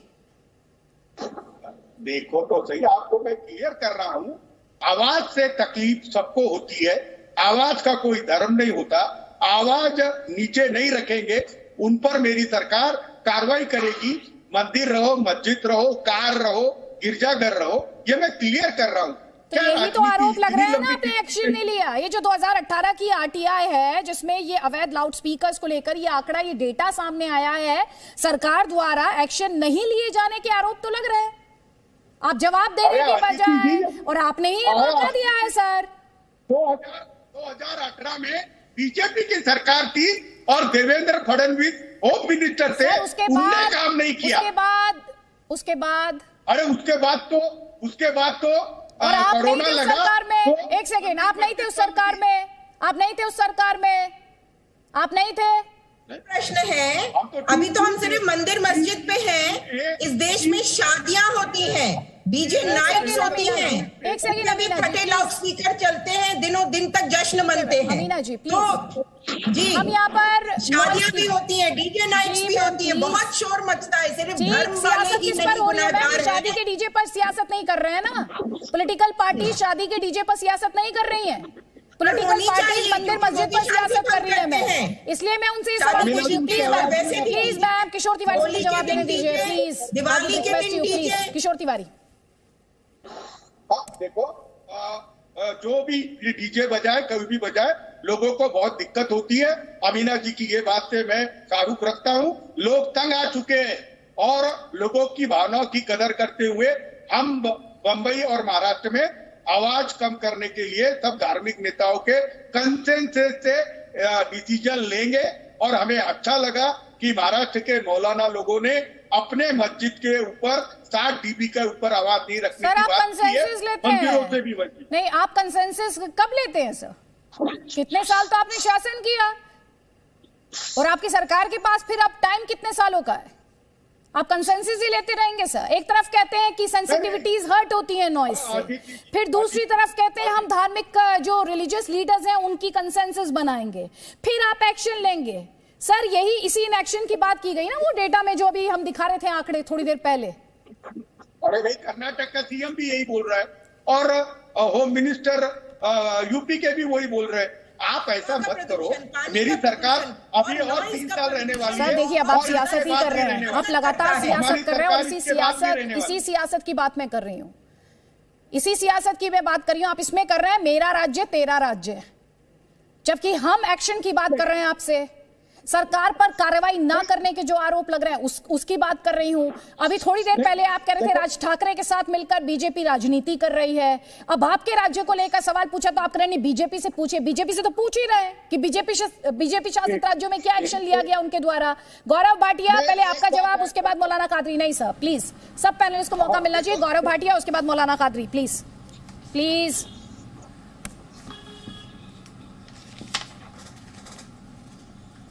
देखिए आदित्य जी, जो आज की चर्चा का मुद्दा है इसमें जहां पे कांग्रेस पार्टी होगी, समाजवादी पार्टी की जब सरकार थी, अब शिवसेना भी कांग्रेस का ही छोटा भाई बन गया है। ये लोग तुष्टीकरण की राजनीति करते हैं। ये लोग सोचते हैं कि इससे मुसलमान खुश हो जाएंगे।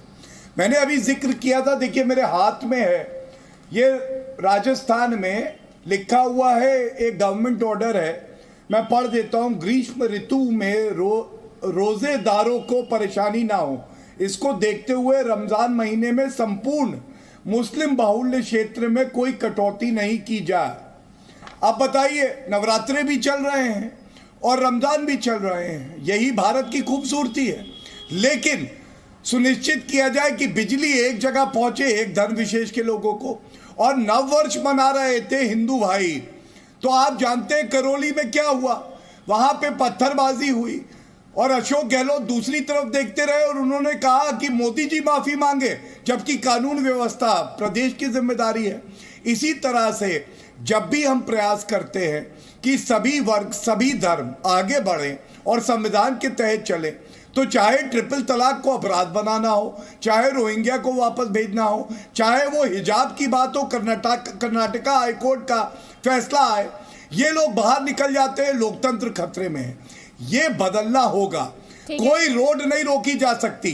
जब सीए में शाहीन बाग की रोड को रोका गया जो अस्पताल के बगल में है, तो ये गलत है, क्योंकि जब जान जाती है तो ये सारे जो ठेकेदार है ना, ये एक जान वापस नहीं कर सकते हैं। और इसलिए दुख होता है कि धर्म की राजनीति करते करते ये देश का अहित कर रहे हैं। ठीक है गौरव भाटिया, धर्म की राजनीति का आरोप आपके ओपोनेंट्स आप पर लगाते हैं। कांग्रेस पार्टी को लेकर आपने सवाल पूछा, अतड़ नईम हमारे साथ नहीं है, लेकिन आपने जो एक और सवाल पूछा उसके लिए मौलाना कादरी आपको जवाब देना चाह रहे थे। मौलाना कादरी। नहीं, वो तो आशीर्वाद जनता हमें देती है आदित्य जी। जी मौलाना कादरी। देखिए मैडम, पहली चीज तो गौरव भाटिया जी ने कहा कि कौन से मुस्लिम मुल्क में ऐसी जो हिंदुओं को आज़ादी है, तो मैं कहना चाहूँगा कि ओमान में, इमारात में बराबर मंदिर है। न सिर्फ मंदिर है, वहाँ पर हमारे हिंदू भाई इतनी ठाट के साथ जिंदगी गुजारते हैं। बड़े बड़े कौन सा सेकुलर देश है, जरा मौलाना साहब बताइए। करते हैं पूरे पूरे विश्व में एक मुस्लिम सेकुलर देश बताइए, सुनिए, जहाँ मुस्लिम बहुल्य आबादी हो और सेक्युलर हो। आप बताइए चुनौती, ना चुनौती दे रहा हूं, आप पूरे विश्व में एक मुल्क बताइए। ना सुनिए, नहीं गलत बात ना बोले, सेक्युलर की बात नहीं कर रहा हूं मैं, देश जो इस्लामी मुल्क की बात कर रहा हूं मैं। जवाब दीजिए। तो फिर इस्लामी मुल्क की बात कर रहा हूं। इस्लामी मुल्क होते हुए वहां पर मंदिर है, वहां पर हिंदू है, इज्जत के साथ गुजार रहे लोग जिंदगी। अरे इस्लामी मुल्क है ही क्यों आपको मैं, सेक्युलर क्यों नहीं है मैं पूछ रहा हूं क्यों? और इस देश के 20 करोड़ मुसलमान एक पत्र क्यों नहीं लिखते ऐसे 55 देशों को कि आप भी सेक्युलर बनिए? क्यों नहीं लिखते? क्यों नहीं लिखते? मैं आपसे पूछ रहा हूं। आप तो यूएन में भी पत्र लिख देते हैं, आप क्यों नहीं लिखते एक पत्र? क्यों नहीं लिखते? मैं पूछ रहा हूं। अगर सेक्युलरिज्म अच्छा है जो वो है, तो आप क्यों नहीं कहते ये इस्लामिक जितने मुल्क है इनको बदलना चाहिए?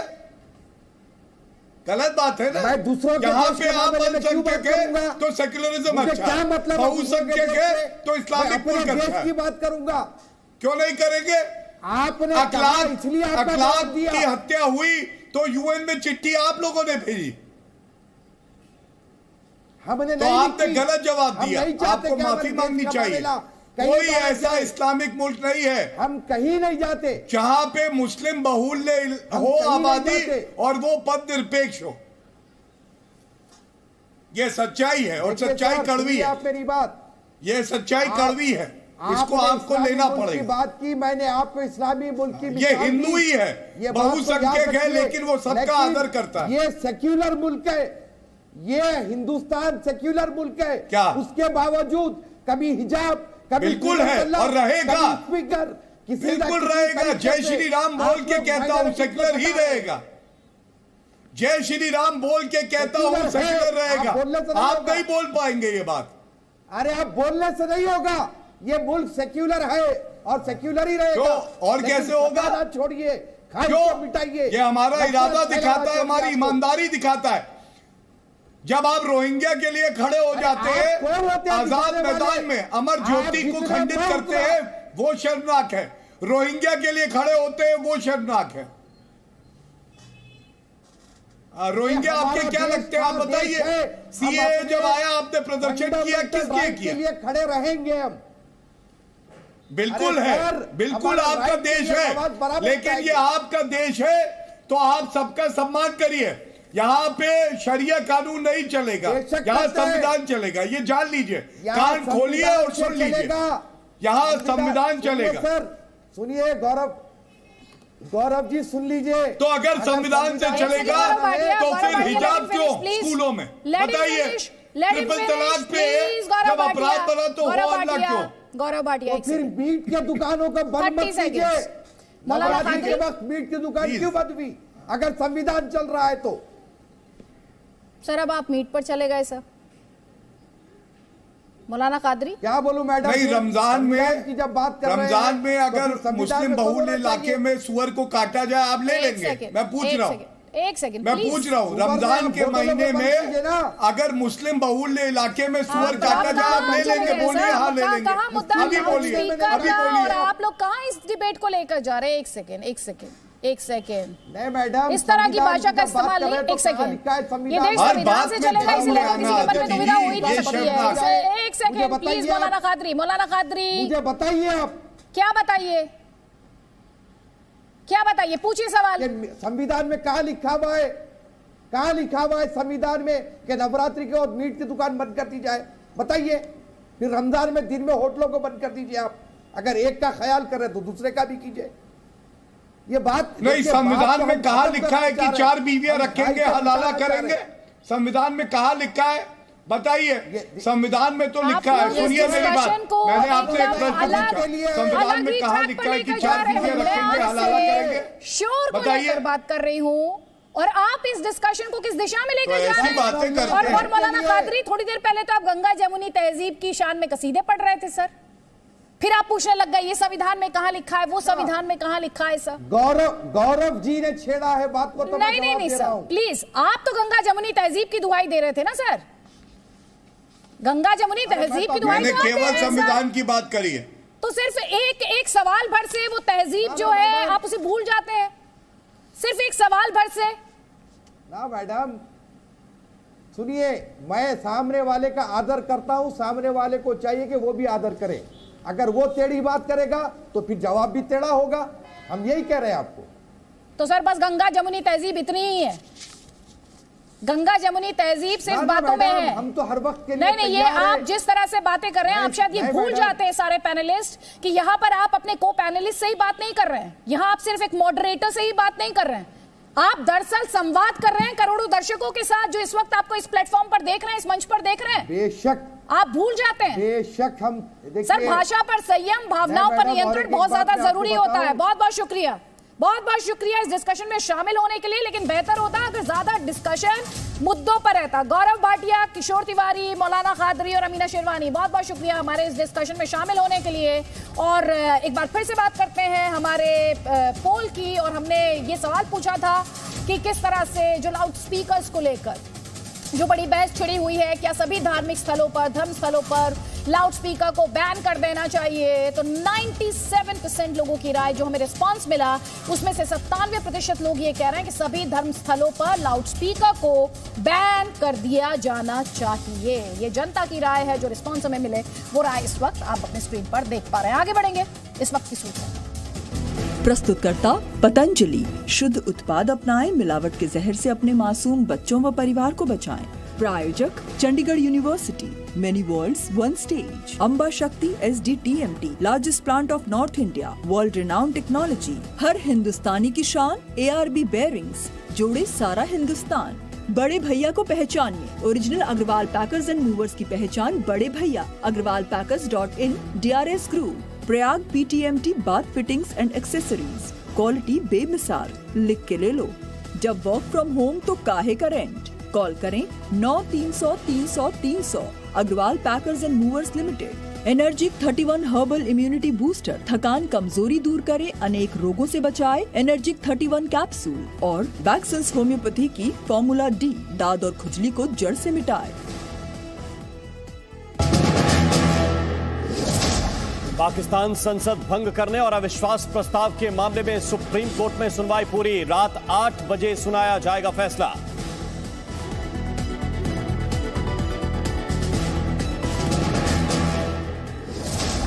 पाकिस्तान में 90 दिन में चुनाव कराने से चुनाव आयोग का इनकार। कहा, हमें कम से कम 120 दिनों का वक्त चाहिए।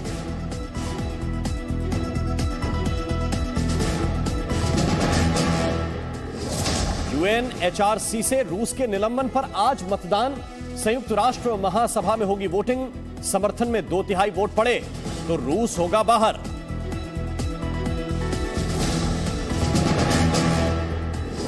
ध्वनि प्रदूषण रोकने के लिए कर्नाटक पुलिस का बड़ा फैसला। धार्मिक स्थलों पर लगेगी आवाज मापने वाली मशीन।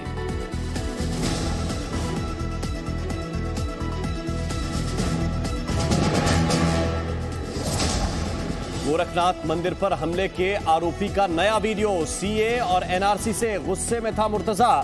पूछताछ में बोला, मुस्लिमों से गलत हो रहा है। नेशनल कॉन्फ्रेंस नेता उमर अब्दुल्ला से दिल्ली में ED की पूछताछ। जम्मू कश्मीर बैंक घोटाले में सवाल जवाब।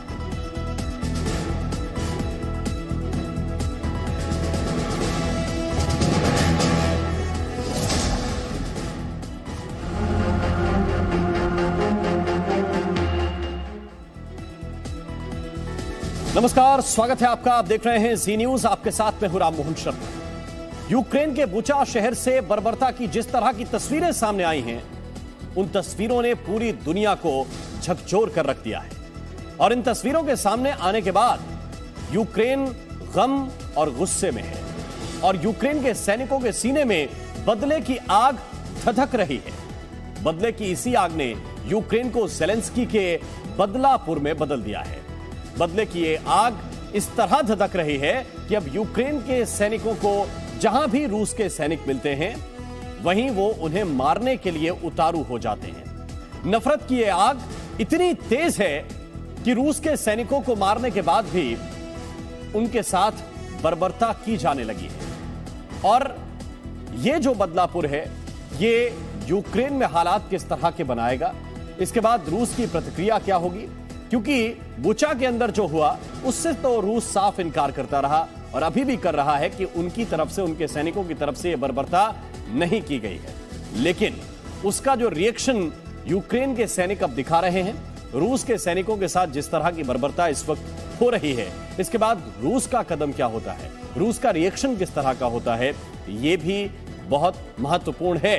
क्योंकि इसके बाद जिस तरह यूक्रेन के सैनिक अब बर्बरता पर उतारू हैं, एक तरफ जहां उन्हें रूस के सैनिक मिल रहे हैं, उनके साथ बर्बरता की जा रही है और किस तरह के हालात वहां पर इस वक्त बन रहे हैं, एक रिपोर्ट के जरिए आपको दिखाते हैं।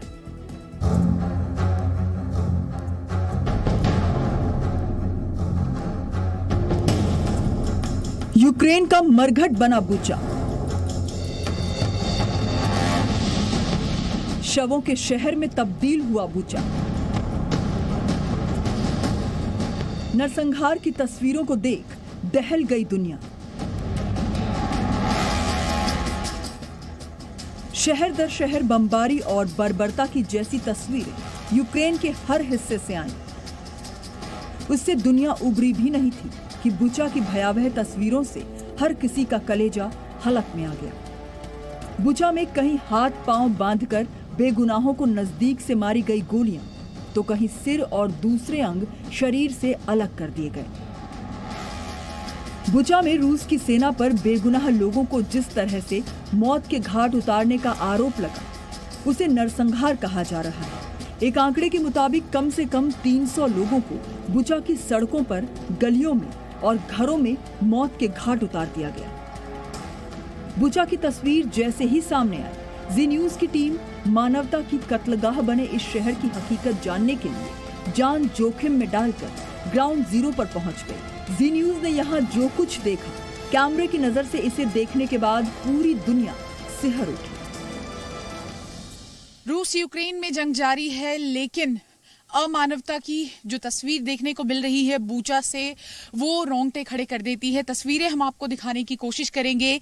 जी मीडिया इकलौता ऐसा चैनल है जो यहाँ पर पहुंचा है राष्ट्रपति ज़ेलेंस्की के दौरे के बाद, और जगह जगह बुचा की हर सड़क, हर गली ऐसी ही दिखाई पड़ रही है। आप देखिए, तमाम लोग हैं यहाँ, शव पड़े हुए थे जिसको अब इस पूरे इलाके को सैनिटाइज किया जा रहा है। ये आम लोग, जो आम नागरिक बुचा में रह रहे थे, ये तस्वीरें बयां करती हैं कि क्या बर्बरता उनके साथ की गई है। जरा आगे बढ़कर हम आपको ये पूरा इलाका दिखाने की कोशिश करेंगे। लगातार यहाँ पर मिसाइल अटैक्स हुए और बच्चे, बड़े, बूढ़े, महिलाएं, किसी को भी यहाँ बख्शा नहीं गया।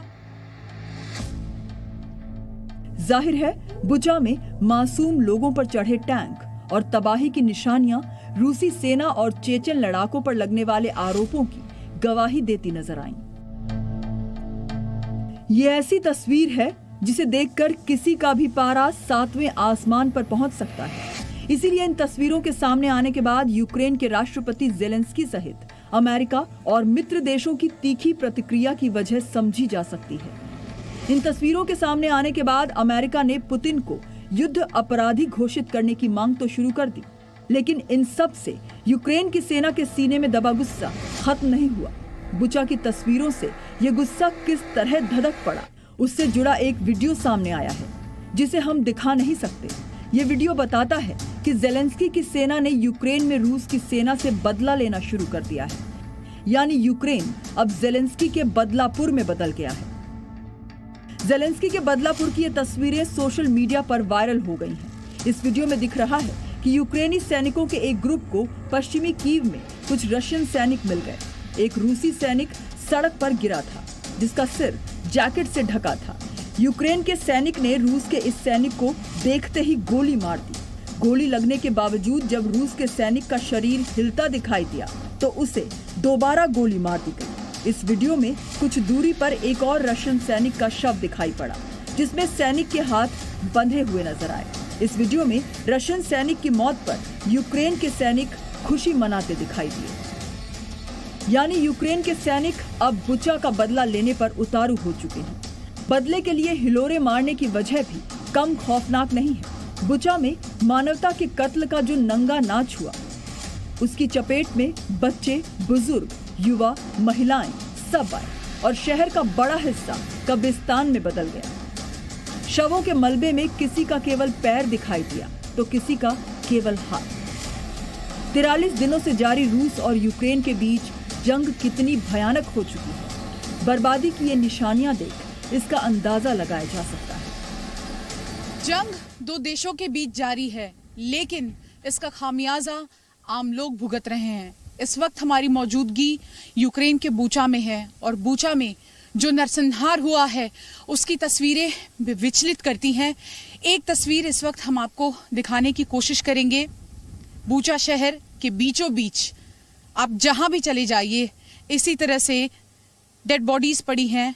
हर सड़क, हर गली, हर चौराहे पर आपको आम लोगों की डेड बॉडीज जगह जगह पर ऐसे ही देखने को मिलेंगी। रूसी सैनिकों द्वारा जो बर्बरता की गई है, जो दावा यूक्रेन लगातार कर रहा है, ये तस्वीरें उन सभी बातों का सबूत है, गवाह है। हम आपको ये तस्वीरें जब दिखा रहे हैं, बयान नहीं कर सकते कि इस वक्त यहाँ कैसा महसूस हो रहा है। रूस के सैनिकों ने जब बुचा शहर को खाली कर दिया, उसके बाद दुनिया के सामने यहाँ की दर्दनाक हकीकत सामने आई। अब कब्रिस्तान में बदल चुके इस शहर में जंग के शिकार मासूम नागरिकों को दफनाने का काम बचा है और इस काम ने यूक्रेन के हर शहर को ज़ेलेंस्की के बदलापुर में बदल दिया है। बुचा से शिवांगी ठाकुर के साथ ब्यूरो रिपोर्ट, सी मीडिया। और इस वक्त एक बड़ी खबर मिल रही है। रूस को अब UNHRC से बाहर करने की कोशिश की जा रही है और इसी बात को लेकर, इसी विषय को लेकर संयुक्त राष्ट्र महासभा में कुछ ही देर के बाद वोटिंग होगी। UNGA में कुछ ही देर के बाद वोटिंग होगी। रूस को UNHRC से बाहर निकालने की यह कोशिश है। G7 देशों ने भी रूस के खिलाफ बयान दिया है। तो कुछ ही देर के बाद वोटिंग शुरू होगी और इसका मुख्य मकसद यही है कि रूस को बाहर निकाला जाए UNHRC से। अगर 2/3 से ज्यादा वोट पड़ते हैं रूस के खिलाफ तो रूस UNHRC से बाहर हो जाएगा और अगर कम वोट पड़ते हैं तो रूस UNHRC से बाहर होने से बच जाएगा। इन सब के बीच जिस तरह से सभी देशों का रिएक्शन है बुचा की घटना के बाद, ये कोशिश हो रही है कि ये वोटिंग जब होगी तो कौन कौन से देश ऐसे हैं जो रूस के खिलाफ जाते हैं और कौन से देश रूस का समर्थन करते हैं, ये वोटिंग में ही पता चलेगा। लेकिन इस वक्त ये बड़ी खबर मिल रही है कि संयुक्त राष्ट्र महासभा में कुछ ही देर के बाद वोटिंग होगी और विषय बहुत साफ है। रूस को UNHRC से निकालने की ये कोशिश है। G7 देशों ने भी रूस के खिलाफ ही बयान दिया है। तो इस वक्त की बड़ी खबर यह है, बुचा में जिस तरह से नरसंहार हुआ उसके लिए यूक्रेन ने रूस को जिम्मेदार ठहराया है और सभी देशों ने रूस की निंदा की है। हालांकि रूस ने यह जरूर कहा कि थोड़ा सा सब्र कीजिए, जल्दबाजी में टिप्पणी मत कीजिए, जल्दबाजी में रिएक्शन देने से बचिए। लेकिन सभी देशों ने बुचा की घटना के लिए रूस को ही जिम्मेदार माना है और अलग अलग तरह से बयानबाजी भी हुई है। लेकिन इन सबके बीच देखना यह होगा कि UNGA में जब वोटिंग होगी तो कौन कौन से देश रूस के समर्थन में जाते हैं और कौन कौन से देश ये कहते हैं कि UNHRC से अब रूस को बाहर कर देना चाहिए। तो इस वक्त की बड़ी खबर यही है कि संयुक्त राष्ट्र महासभा में कुछ ही देर के बाद वोटिंग होनी है। और बुचा नरसंहार पर रूस के राष्ट्रपति पुतिन का बयान आया है। यूक्रेन ने अपने ही लोगों को मारा है। इस वक्त की बड़ी खबर, पुतिन ने कहा है कि यूक्रेन ने अपने ही लोगों को मारा है और यह रूस को बदनाम करने की एक बड़ी साजिश है। रूस का विरोध न करने पर यूक्रेन ने हत्या की। यह बड़ी खबर है और एक तरह का पलटवार है पुतिन का ज़ेलेंस्की के ऊपर। व्लादिमीर पुतिन ने कहा है कि यह रूस को बदनाम करने की बड़ी साजिश है। रूस का विरोध न करने पर यूक्रेन ने ही अपने लोगों की हत्या की है। बुचा में रूस को बदनाम किया जा रहा है। बुचा में जो नरसंहार हुआ वो यूक्रेन ने ही किया है, उसमें रूस का कोई हाथ नहीं है। ये रूस के राष्ट्रपति व्लादिमीर पुतिन ने कहा है। उन्होंने कहा कि यूक्रेन ने अपने ही लोगों को मारा है।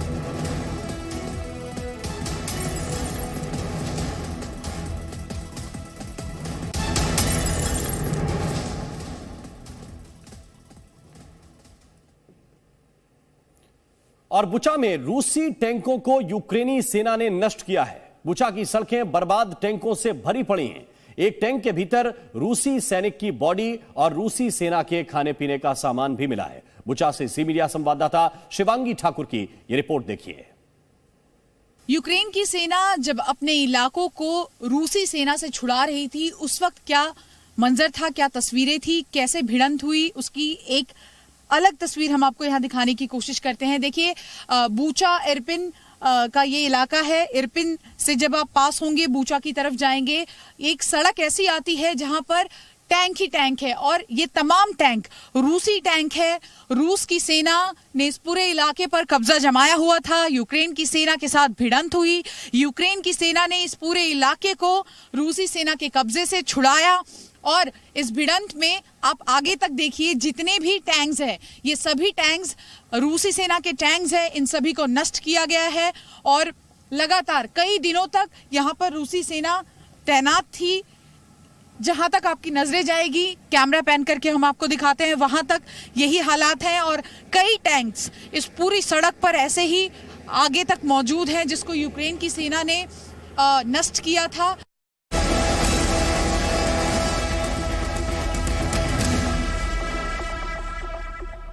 तो जंग तो दो मुल्कों के बीच छिड़ी है, लेकिन इसकी सबसे बड़ी कीमत चुकाते हैं जंग के मैदान में फंसे लोग। दो मुल्क तो जुट जाते हैं अस्तित्व खत्म करने की लड़ाई में, लेकिन खत्म हो जाती हैं उन लोगों की उम्मीदें जो जीना चाहते थे, जिनकी आंखों में सपने थे। जंग में जिंदगी की कीमत कितनी कम हो जाती है, ये यूक्रेन के बुचा शहर की तस्वीरें बयां कर रही हैं। जी न्यूज की टीम ग्राउंड जीरो पर मौजूद है ताकि आपको 43 दिन से चल रहे इस युद्ध का वो सच दिखा सकें जो अब से पहले आपने नहीं देखा होगा। खौफ है, दहशत है, बर्बादी है। जिंदगी पर अब भी जंग का असर भारी है। यूक्रेन और रूस के बीच जंग छिड़ी हुई है, लेकिन दो मुल्कों के इस बारूदी बदले के बीच में घिरी हैं ये जिंदगियां, जो खौफजदा हैं, जो जिंदा तो हैं लेकिन लाशों से भरी जमीन देख रही हैं, जो सांस तो ले रही हैं लेकिन अपने आसपास घुटन महसूस कर रही हैं। ये यूक्रेन के बुचा की तस्वीर है। सड़कों पर मलबा है, लाशें हैं और जिन हथियारों का इस्तेमाल तबाही लाने में हुआ उनकी खाक पड़ी है। यूक्रेन ने दावा किया कि बुचा पर कई हफ्ते रूसी सैनिकों का कब्जा रहा, जिस दौरान ये नरसंहार हुआ। और अब बुचा शहर की ऐसी तस्वीर पूरी दुनिया देख रही है। बुचा शहर में ही 57 वर्ष के व्लादिमीर ज़ेवुरिलो भी थे, जो कब्जे के दौरान छिपे रहे। वो बताते हैं कि धमाकों की आवाज आती थी हर वक्त, और ऐसे में जो गलती से बाहर भी निकल गया वो वापस नहीं लौट कर आया। व्लादिमीर आज जिंदा जरूर है, लेकिन सब कुछ खो चुका है। हर वक्त धमाकों की आवाज और कभी भी जिंदगी खत्म होने का डर। इस बीच सैकड़ों लोगों ने अपनी जान गंवाई। जो लोग इस तबाही के बीच जिंदा रह गए, उनकी आंखें इस मंजर पर यकीन करने से कतरा रही हैं। Я з хати не вилазив. Не вилазив. Я чув, що, я думаю, бахали, ну тут здесь, у мене сосед, так сосед. Ну, хлопець молодий, вийшов на перекресток. І все.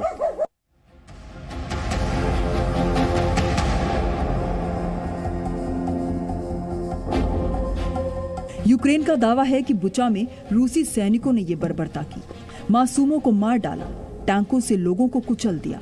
लेकिन रूस ने इसका खंडन किया और कहा यूक्रेन झूठ बोल रहा है। यूक्रेन ने खुद अपने नागरिकों का इस्तेमाल किया है।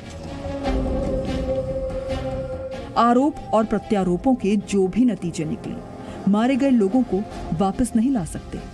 जिन्होंने अपनों को खोया, उनका दर्द कम नहीं कर सकते।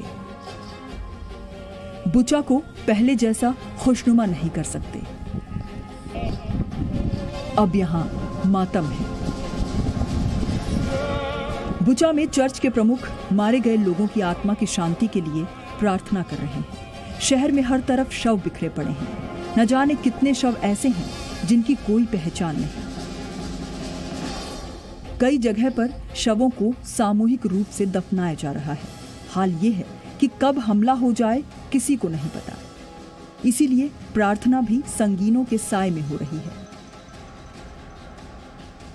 इस वक्त हमारी मौजूदगी बूचा के एक चर्च में है और आपको तस्वीरें दिखाने की कोशिश करते हैं।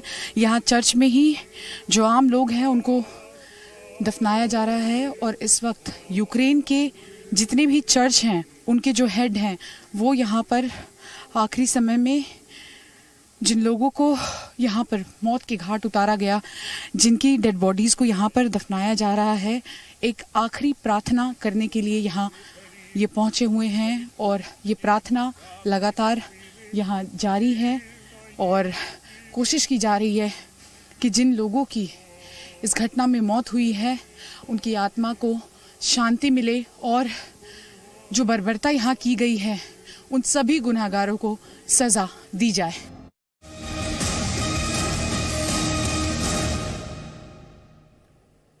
और बुचा नरसंहार की खबर दुनिया के सामने आने के बाद सबसे बड़ी चुनौती सच जानने की थी। जैसे जैसे बर्बरता की दास्तान दुनिया तक पहुंचने लगी, रूस ने इससे पल्ला झाड़ना शुरू कर दिया। रूस का दावा है कि यूक्रेन ने उसे बदनाम करने के लिए अपने ही लोगों को मारने की साजिश रची ताकि इल्जाम उसके सिर मढ़ा जा सके। ऐसे में सच जानने की सबसे बड़ी चुनौती थी। जी न्यूज ने दुनिया के सामने बुचा का सच सामने लाने का बीड़ा उठाया और बुचा की दर्दनाक पहेली को डिकोड किया। आप भी देखिए बुचा का सच जी न्यूज के कैमरे से।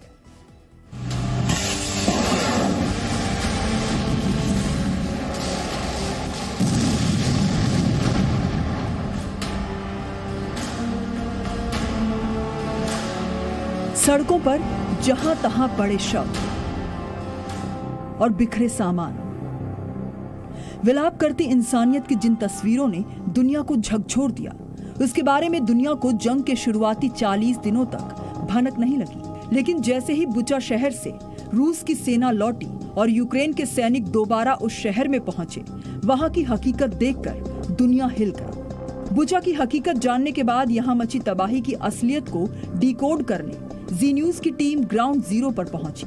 जी न्यूज की रिपोर्टर शिवांगी ठाकुर ने उन चश्मदीदों को तलाशना शुरू किया जिन्होंने अपने सामने रूस की सेना की बर्बरता को देखा हो। यहाँ हमारी टीम की मुलाकात ओलिग से हुई। ओलिग के अपार्टमेंट का मंजर कैसा था, आप भी देखिए जी न्यूज की नजर से। तबाही की ये तस्वीरें देखिए, सब कुछ यहाँ बर्बाद हो गया है। बुलेट शॉट्स जगह जगह पर हैं, बमबारी यहाँ पर हुई और ये बताते हैं कि जब यहाँ ये रहने आए थे उस वक्त भी रूसी सेना यहाँ पहुंची, वो सैनिक यहाँ पहुंचे, इनके जो पेपर्स थे वो चेक किए गए और ये चेकिंग की जा रही थी कि कहीं भी कोई वेपन ना हो, कोई भी ऐसी चीज ना हो जिससे रूसी सेना को नुकसान पहुंचे। जरा इस गाड़ी का हाल देखिए, इनकी ये गाड़ी है और किस तरह से डैमेज किया है रशियन फोर्सेस ने यहाँ पर। बुचा में जब रूस की सेना ने बमबारी की और जबरदस्त हमला बोला तो ओलिग के परिवार में कुल 4 लोग थे। अपार्टमेंट में घुसते ही रूसी सेना ने कब्जा कर लिया। Ну, вони воювали десь 2 неділі були тут, а в основному пострадав Гостомель і Ірпінь. बुचा के इस अपार्टमेंट में रहने वालों के पेपर चेक किए गए। रूसी सेना ने इस बात पर भी पड़ताल की कि किसी के पास हथियार हैं या नहीं। ओलिग का परिवार तो जिंदा बच गया, लेकिन इस परिवार ने जो कुछ देखा वो उनकी मौत से भी ज्यादा बदतर है। बुचा में बचने वालों को बदनसीब कहें या खुशनसीब, इन्होंने जो कुछ देखा उन्हीं में से एक 15 साल की शर्गी है। वो वीरान, सुनसान और कब्रिस्तान में बदल चुके इस शहर की ऐसी सूरत बनने और बनाने वालों की गवाह है। शर्गी ने रूसी सैनिकों के घर में घुसने से लेकर कहर बरपाने तक के बारे में जो कुछ बताया वो सिरहन पैदा करने वाला है। In this house I was in the bombing at the night by Russians army. What did they ask you? They asked me my passport, my name and it's all. जिस शहर में हर तरफ तबाही और बर्बादी की निशानियां हों, वहां बेहतर दिनों की उम्मीद दिखे भी तो कैसे। 15 साल की शर्गी के तमाम सपने खाक हो गए, लेकिन बुचा में जो कहर बरपा उसे डिकोड करने वाला ये अहम शख्स साबित हो सकता है। शर्गी ने अपनी आंखों के सामने रूसी सेना का वो अत्याचार देखा जिसकी यादें अभी भी दहशत बन के उनके जहन में जिंदा है। They are in our house. They are along to 10 minutes, not more, not more. And they were looking for weapons? Yes, yes. धीरे धीरे बुचा का सच डिकोड हो रहा है। बुचा पर कहर बरपाने वाले बेनकाब हो रहे हैं। बुचा के चश्मदीद अपने गुनहगारों को अंतर्राष्ट्रीय कानून की जद में पहुंचाने में अहम कड़ी साबित हो सकते हैं। I am see this bombarding. And you felt scared?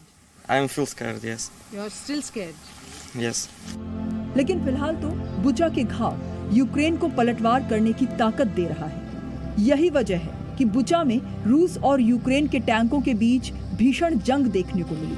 बुचा में रूसी फौज के काफिले पर यूक्रेन ने जबरदस्त अटैक किया। इस हमले में रूस के कई टैंक तबाह हो गए। यूक्रेन के एंटी टैंक गाइडेड मिसाइल ने रूसी टैंकों को ध्वस्त कर दिया। इसका निशाना इतना अचूक था जिसने रूसी टैंक को पल भर में तबाह कर दिया, जिसे टैंक की हालत को देखकर भी समझा जा सकता है। यूक्रेन ने रूस के कई टैंकों को तो उड़ाया ही, साथ ही बुचा को भी खाली कराने में कामयाब हुआ। बुचा की सड़कें रूस के नष्ट टैंकों से भरी पड़ी हैं। टैंकों के भीतर रूसी सैनिकों के सामान दिखाई दिए। यही नहीं, रूस के टैंकों से कई रूसी सैनिकों के शव भी बरामद किए गए। यूक्रेन के घातक वार से रूस को किस कदर नुकसान पहुंचा है, इन तस्वीरों के जरिए सब कुछ बयां हो रहा है। अब लहूलुहान बुचा की सड़कों पर रूस के तबाह टैंक की कतार है और इन टैंकों में रूसी सैनिकों के शव। यूक्रेन के हमले में टैंकों सहित रूस के कई जवान भी जलकर खाक हो गए।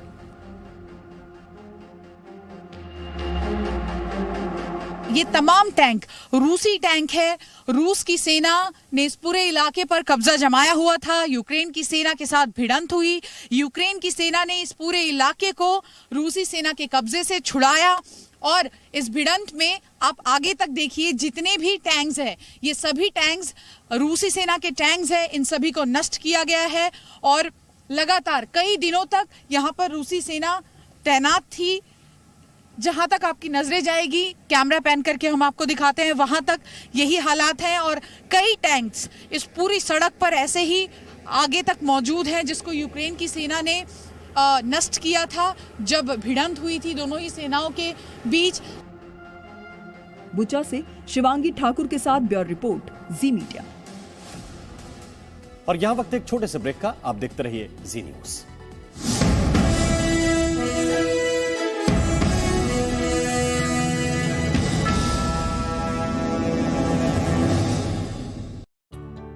मेरे बालों की मजबूती है केश कांति मिल्क प्रोटीन। मेरे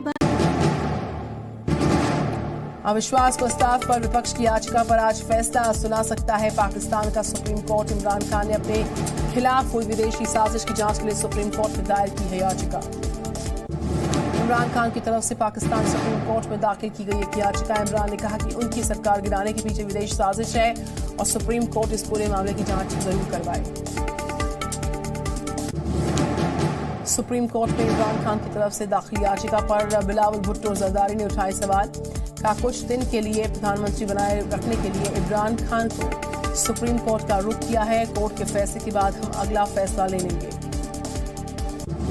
इमरान खान के इंटरनेशनल साजिश वाले बयान पर मरियम नवाज का पलटवार का 2018 में मुस्लिम लीग को वोट मिला। इस मैंडेट को चुराया गया। इंटरनेशनल साजिश के नाम पर इमरान ने सारे काम खुद कर दिए। इमरान खान के खिलाफ विपक्षी नेताओं की बीती रात हुई बैठक। विपक्षी गठबंधन पूरे मुल्क में विरोध प्रदर्शन करेगा। फजल उर रहमान का बयान, गठबंधन अब कोर्ट के अलावा सड़कों पर भी इमरान खान का मुकाबला करेगा। विपक्ष अब साफ है, इमरान के संविधान में यकीन नहीं।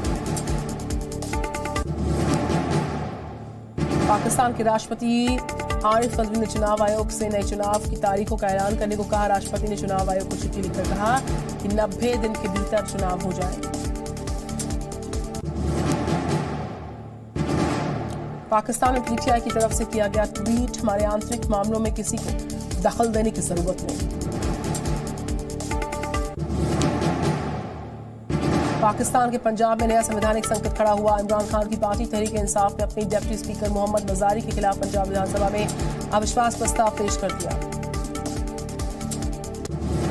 याचिका की सुनवाई के दौरान सुप्रीम कोर्ट के बाहर फवाद चौधरी पत्रकारों से भिड़ गए थे। फवाद से एक सवाल पूछा गया था जिस पर वो भड़के हुए नजर आए। Presenting B News app available on Google Play and App Store. Download it now. No signal, no worry. Presenting B News app with live TV, latest updates and expert opinion available on Google Play and App Store. Download it now. रोजगार बढ़ाने पर मोदी सरकार का जोर। Cabinet secretary Rajiv गाबा ने कहा, CM Modi ने हर मंत्रालय और विभाग से खाली पद जल्द भरने को कहा। कनाडा भागने की फिराक में था। गोरखनाथ मंदिर पर हमले का आरोपी मुर्तजा, बैंक खाते में मिली बड़ी रकम, एटीएस की जांच जारी। जम्मू कश्मीर के शोपियां में सुरक्षा बलों और आतंकियों के बीच मुठभेड़ जारी। कल रात शुरू हुई थी मुठभेड़। आज खत्म हो सकता है संसद का बजट सत्र, अनिश्चितकाल के लिए स्थगित हो सकता है सत्र।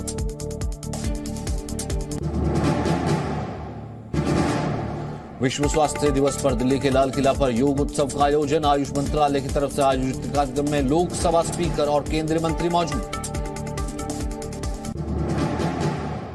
गृहमंत्री अमित शाह ने संसद में लालू यादव पर साधा निशाना। कहा, लालू यादव ने 2002 के गोधरा ट्रेन हादसे को साजिश नहीं बल्कि दुर्घटना बताने की कोशिश की। बीजेपी नेता किरीट सोमैया और उनके बेटे नील सोमैया के खिलाफ केस दर्ज। आईएनएस विक्रांत को बचाने के नाम पर ठगी करने के आरोप में मुंबई पुलिस ने दर्ज किया मुकदमा।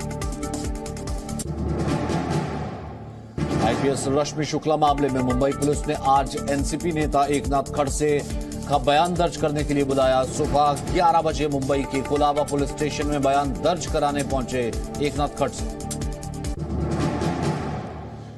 डिप्टी सीएम केशव प्रसाद मौर्य का अखिलेश यादव पर निशाना। कहा, गोरखनाथ मंदिर घटना को दुर्घटना बताना निंदनीय है, ऐसा बयान स्वीकार नहीं है। गांधीनगर में आम आदमी पार्टी के नेता युवराज सिंह जडेजा को पुलिस ने किया है गिरफ्तार। पुलिसकर्मियों के साथ बदसलूकी के मामले में युवराज सिंह गिरफ्तार। देश भर में फिर महंगी हुई सीएनजी। आज 2.5 रुपए प्रति किलो की हुई बढ़ोतरी। दिल्ली में सीएनजी की कीमत 69 रुपए 11 पैसे प्रति किलो। दिल्ली में आजादी अमृत महोत्सव के तहत बीएसएफ वीर प्रहरी मोटरसाइकिल रैली का आयोजन। नेशनल पुलिस मेमोरियल में डीजी बीएसएफ पंकज कुमार सिंह ने दिखाई हरी झंडी। जेईई मेन 2022 की परीक्षा तारीखों में बदलाव। 20 जून से शुरू होगी पहले सेशन की परीक्षा, वहीं दूसरे सेशन की परीक्षा 21 जून से शुरू होगी। ऑटोमोबाइल कंपनी मारुति सुजुकी का बड़ा ऐलान। मारुति सुजुकी इस महीने बढ़ाएगी गाड़ियों की कीमत।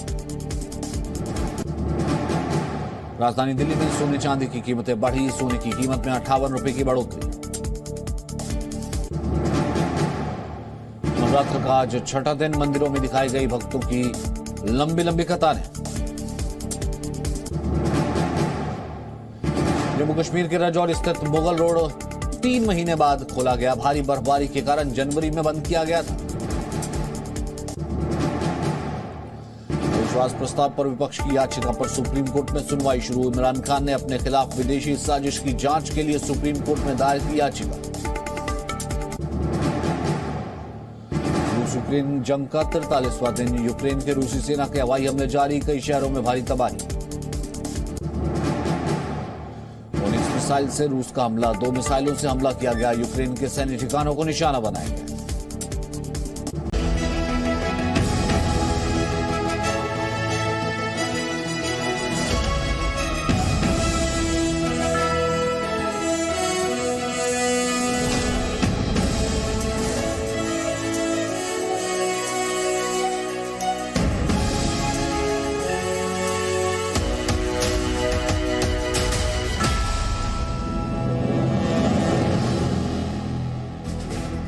प्रायोजक Agarwal packers and movers limited की पहचान ये चेहरा।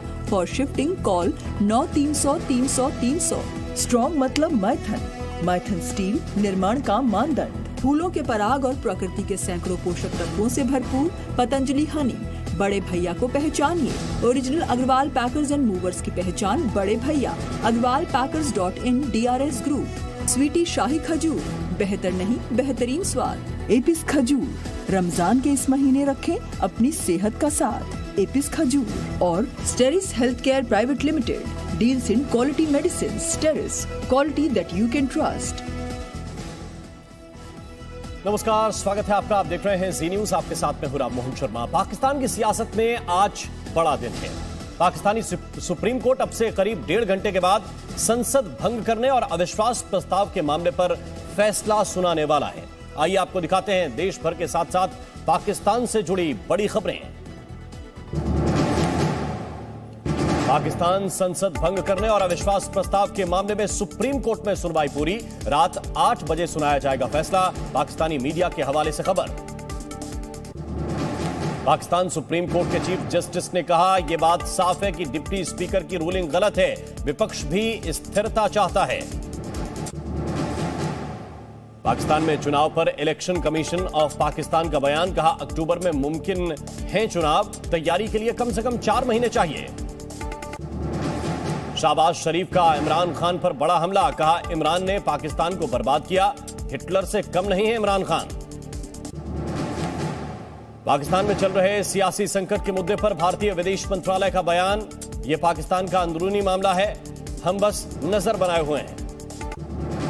अविश्वास प्रस्ताव मामले पर नवाज शरीफ का ट्वीट। डिप्टी स्पीकर का फैसला देश के संविधान और कानून के खिलाफ था।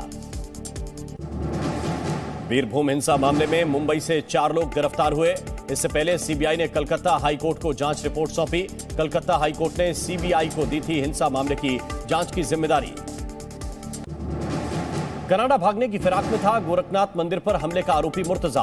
बैंक खाते में मिली बड़ी रकम, एटीएस की जांच जारी। गोरखनाथ मंदिर हमले के आरोपी मुर्तजा से पूछताछ का एक और वीडियो आया सामने। गोरखपुर में गिरफ्तारी के तुरंत बाद का है वीडियो। इस वीडियो में वो कह रहा है कि मुसलमानों से गलत हो रहा है और उसने गुस्से में हमला किया है।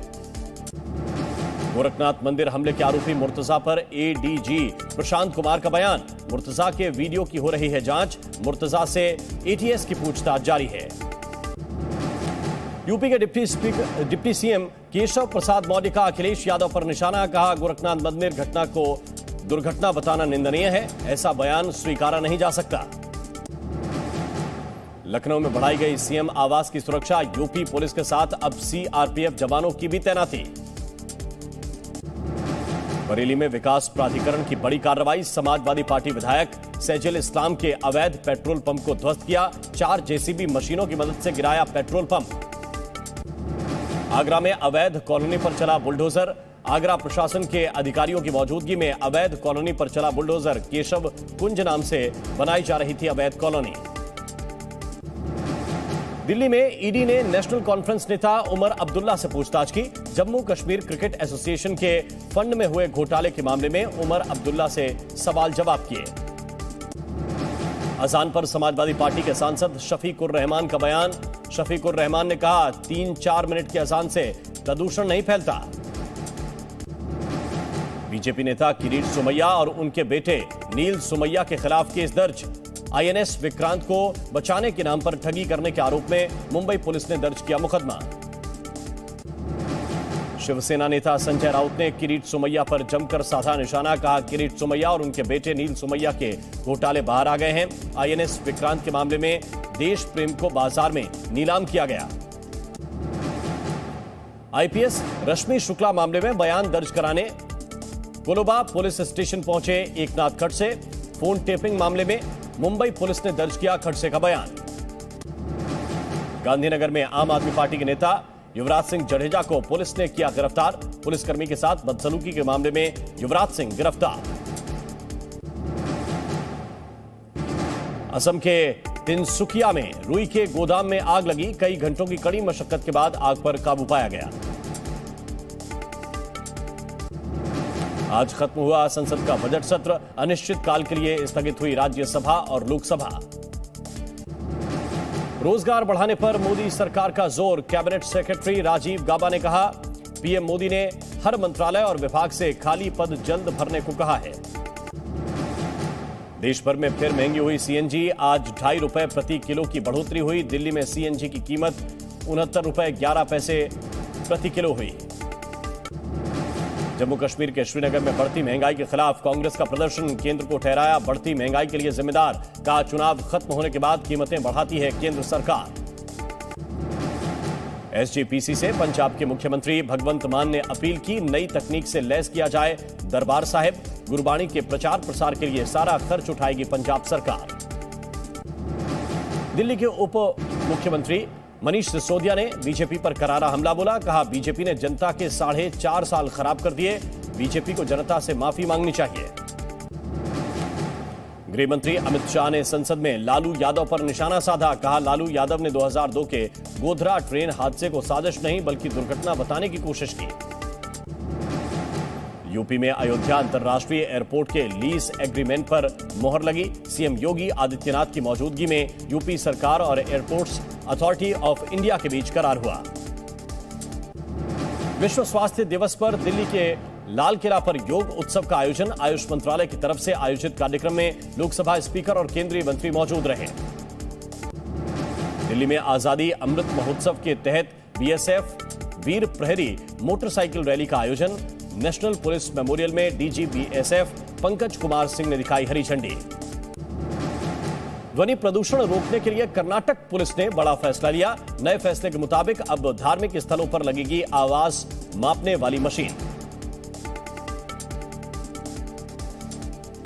और रूस और यूक्रेन के बीच लगातार 43वें दिन भी जंग जारी है। चर्निहिव, कीव, मरियोपोल जैसे शहरों से लगातार तबाही की तस्वीरें सामने आ रही हैं। वहीं आज संयुक्त राष्ट्र महासभा में रूस को यूएनएचआरसी से निलंबित करने पर भी वोटिंग होगी।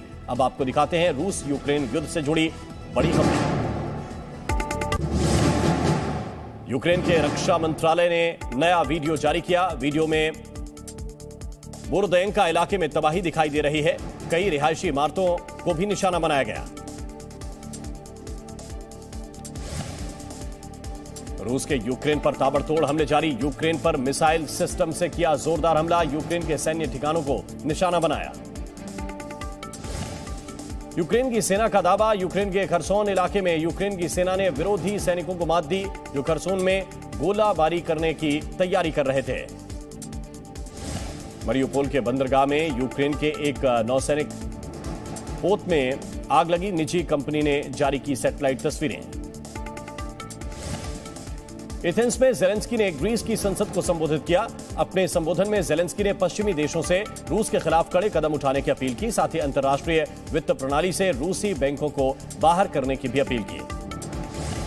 अमेरिकी ट्रेजरी सचिव येलेन ने बड़ा बयान दिया है। येलेन ने कहा रूस को G20 समूह से बाहर कर देना चाहिए। येलेन से पहले अमेरिकी राष्ट्रपति जो बाइडेन भी रूस को G20 से बाहर करने की मांग कर चुके हैं। यूक्रेन को दुनिया भर के देशों से मिल रहा है समर्थन। दक्षिण कोरिया में यूक्रेन के समर्थन में ड्रोन उड़ाए गए, ड्रोन के जरिए यूक्रेन के झंडे को दर्शाया गया, साथ ही नो वॉर का संदेश दिया गया।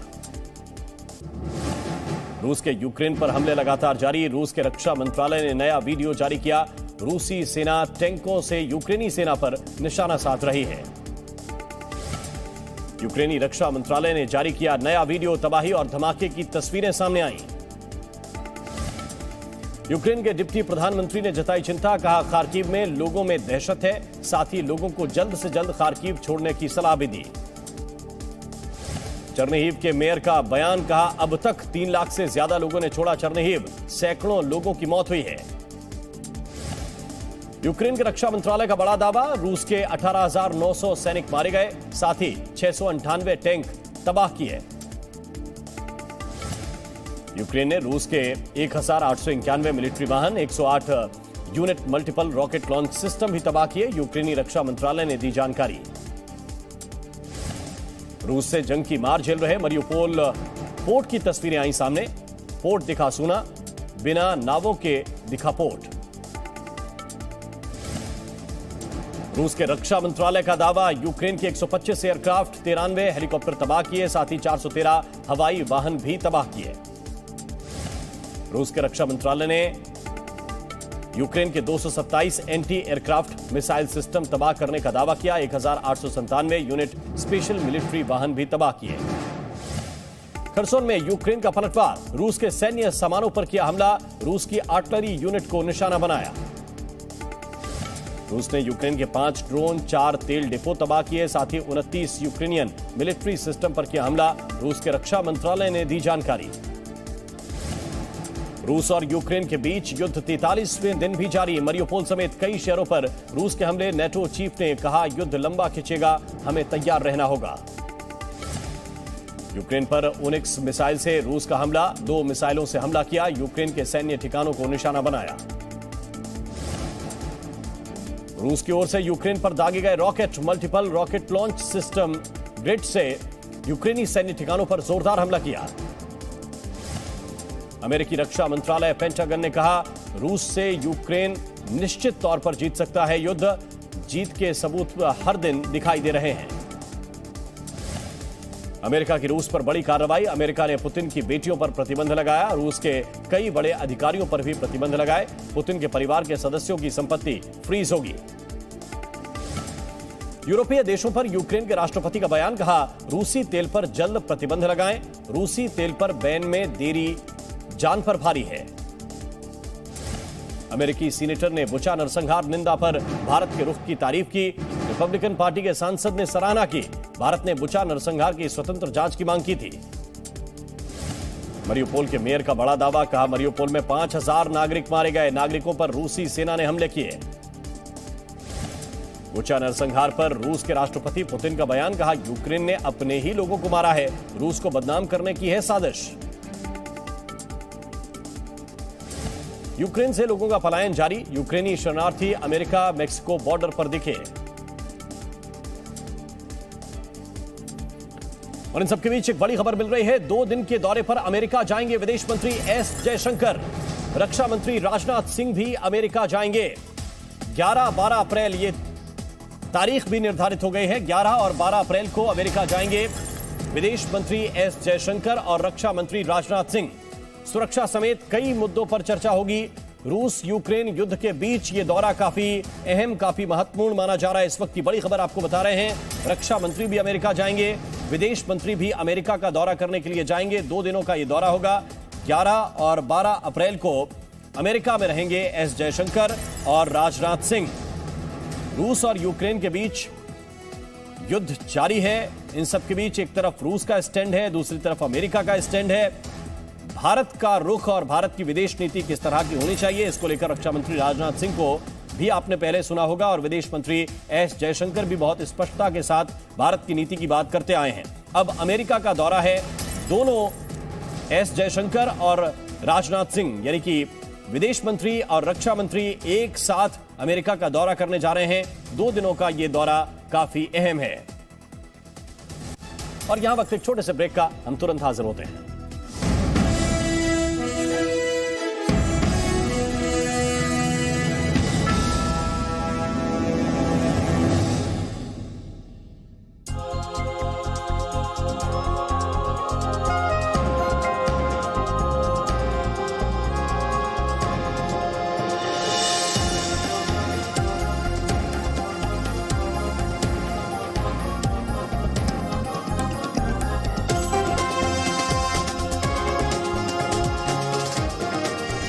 डाइटिंग व डाइट रिस्ट्रिक्शन के कारण आप कुपोषण के शिकार हो जाते हैं। इसलिए हमने तैयार किया है न्यूट्रिला डायबिटिक केयर। अविश्वास प्रस्ताव पर विपक्ष की याचिका पर आज फैसला सुना सकता है पाकिस्तान का सुप्रीम कोर्ट। इमरान खान ने अपने खिलाफ हुई विदेशी साजिश की जांच के लिए सुप्रीम कोर्ट में दायर की है याचिका। इमरान खान की तरफ से पाकिस्तान सुप्रीम कोर्ट में दाखिल की गई एक याचिका। इमरान ने कहा कि उनकी सरकार गिराने के पीछे विदेशी साजिश है और सुप्रीम कोर्ट इस पूरे मामले की जांच जरूर करवाए। सुप्रीम कोर्ट में इमरान खान की तरफ से दाखिल याचिका पर बिलावल भुट्टो जरदारी ने उठाए सवाल। कहा, कुछ दिन के लिए प्रधानमंत्री बनाए रखने के लिए इमरान खान को सुप्रीम कोर्ट का रुख किया है। कोर्ट के फैसले के बाद हम अगला फैसला ले लेंगे। इमरान खान के इंटरनेशनल साजिश वाले बयान पर मरियम नवाज का पलटवार। का 2018 में मुस्लिम लीग को वोट मिला, इस मैंडेट को चुराया गया। इंटरनेशनल साजिश के नाम पर इमरान ने सारे काम खुद कर दिए। इमरान खान के खिलाफ विपक्षी नेताओं की बीती रात हुई बैठक। विपक्षी गठबंधन पूरे मुल्क में विरोध प्रदर्शन करेगा। फजल उर रहमान का बयान, गठबंधन अब कोर्ट के अलावा सड़कों पर भी इमरान खान का मुकाबला करेगा विपक्ष। अब साफ है इमरान के संविधान में यकीन नहीं। पाकिस्तान के राष्ट्रपति आरिफ अलवी ने चुनाव आयोग से नए चुनाव की तारीखों का ऐलान करने को कहा। राष्ट्रपति ने चुनाव आयोग को चिट्ठी लिखकर कहा कि 90 दिन के भीतर चुनाव हो जाए। पाकिस्तान में पीटीआई की तरफ से किया गया ट्वीट, हमारे आंतरिक मामलों में किसी को दखल देने की जरूरत नहीं। पाकिस्तान के पंजाब में नया संवैधानिक संकट खड़ा हुआ। इमरान खान की पार्टी तहरीक इंसाफ ने अपनी डिप्टी स्पीकर मोहम्मद मजारी के खिलाफ पंजाब विधानसभा में अविश्वास प्रस्ताव पेश कर दिया। कल की सुनवाई के दौरान सुप्रीम कोर्ट के बाहर फवाद चौधरी पत्रकारों से भिड़ गए थे। फवाद से एक सवाल पूछा गया था जिस पर वो भड़के हुए नजर आए। Presenting V News app, available on Google Play and App Store. Download it now. No signal, no worry. Presenting V News app with live TV, latest updates and expert opinion. Available on Google Play and App Store. Download it now. रोजगार बढ़ाने पर मोदी सरकार का जोर। Cabinet secretary Rajiv गाबा ने कहा, CM Modi ने हर मंत्रालय और विभाग से खाली पद जल्द भरने को कहा। कनाडा भागने की फिराक में था। गोरखनाथ मंदिर पर हमले का आरोपी मुर्तजा, बैंक खाते में मिली बड़ी रकम, एटीएस की जांच जारी। जम्मू कश्मीर के शोपियां में सुरक्षा बलों और आतंकियों के बीच मुठभेड़ जारी। कल रात शुरू हुई थी मुठभेड़। आज खत्म हो सकता है संसद का बजट सत्र, अनिश्चितकाल के लिए स्थगित हो सकता है सत्र।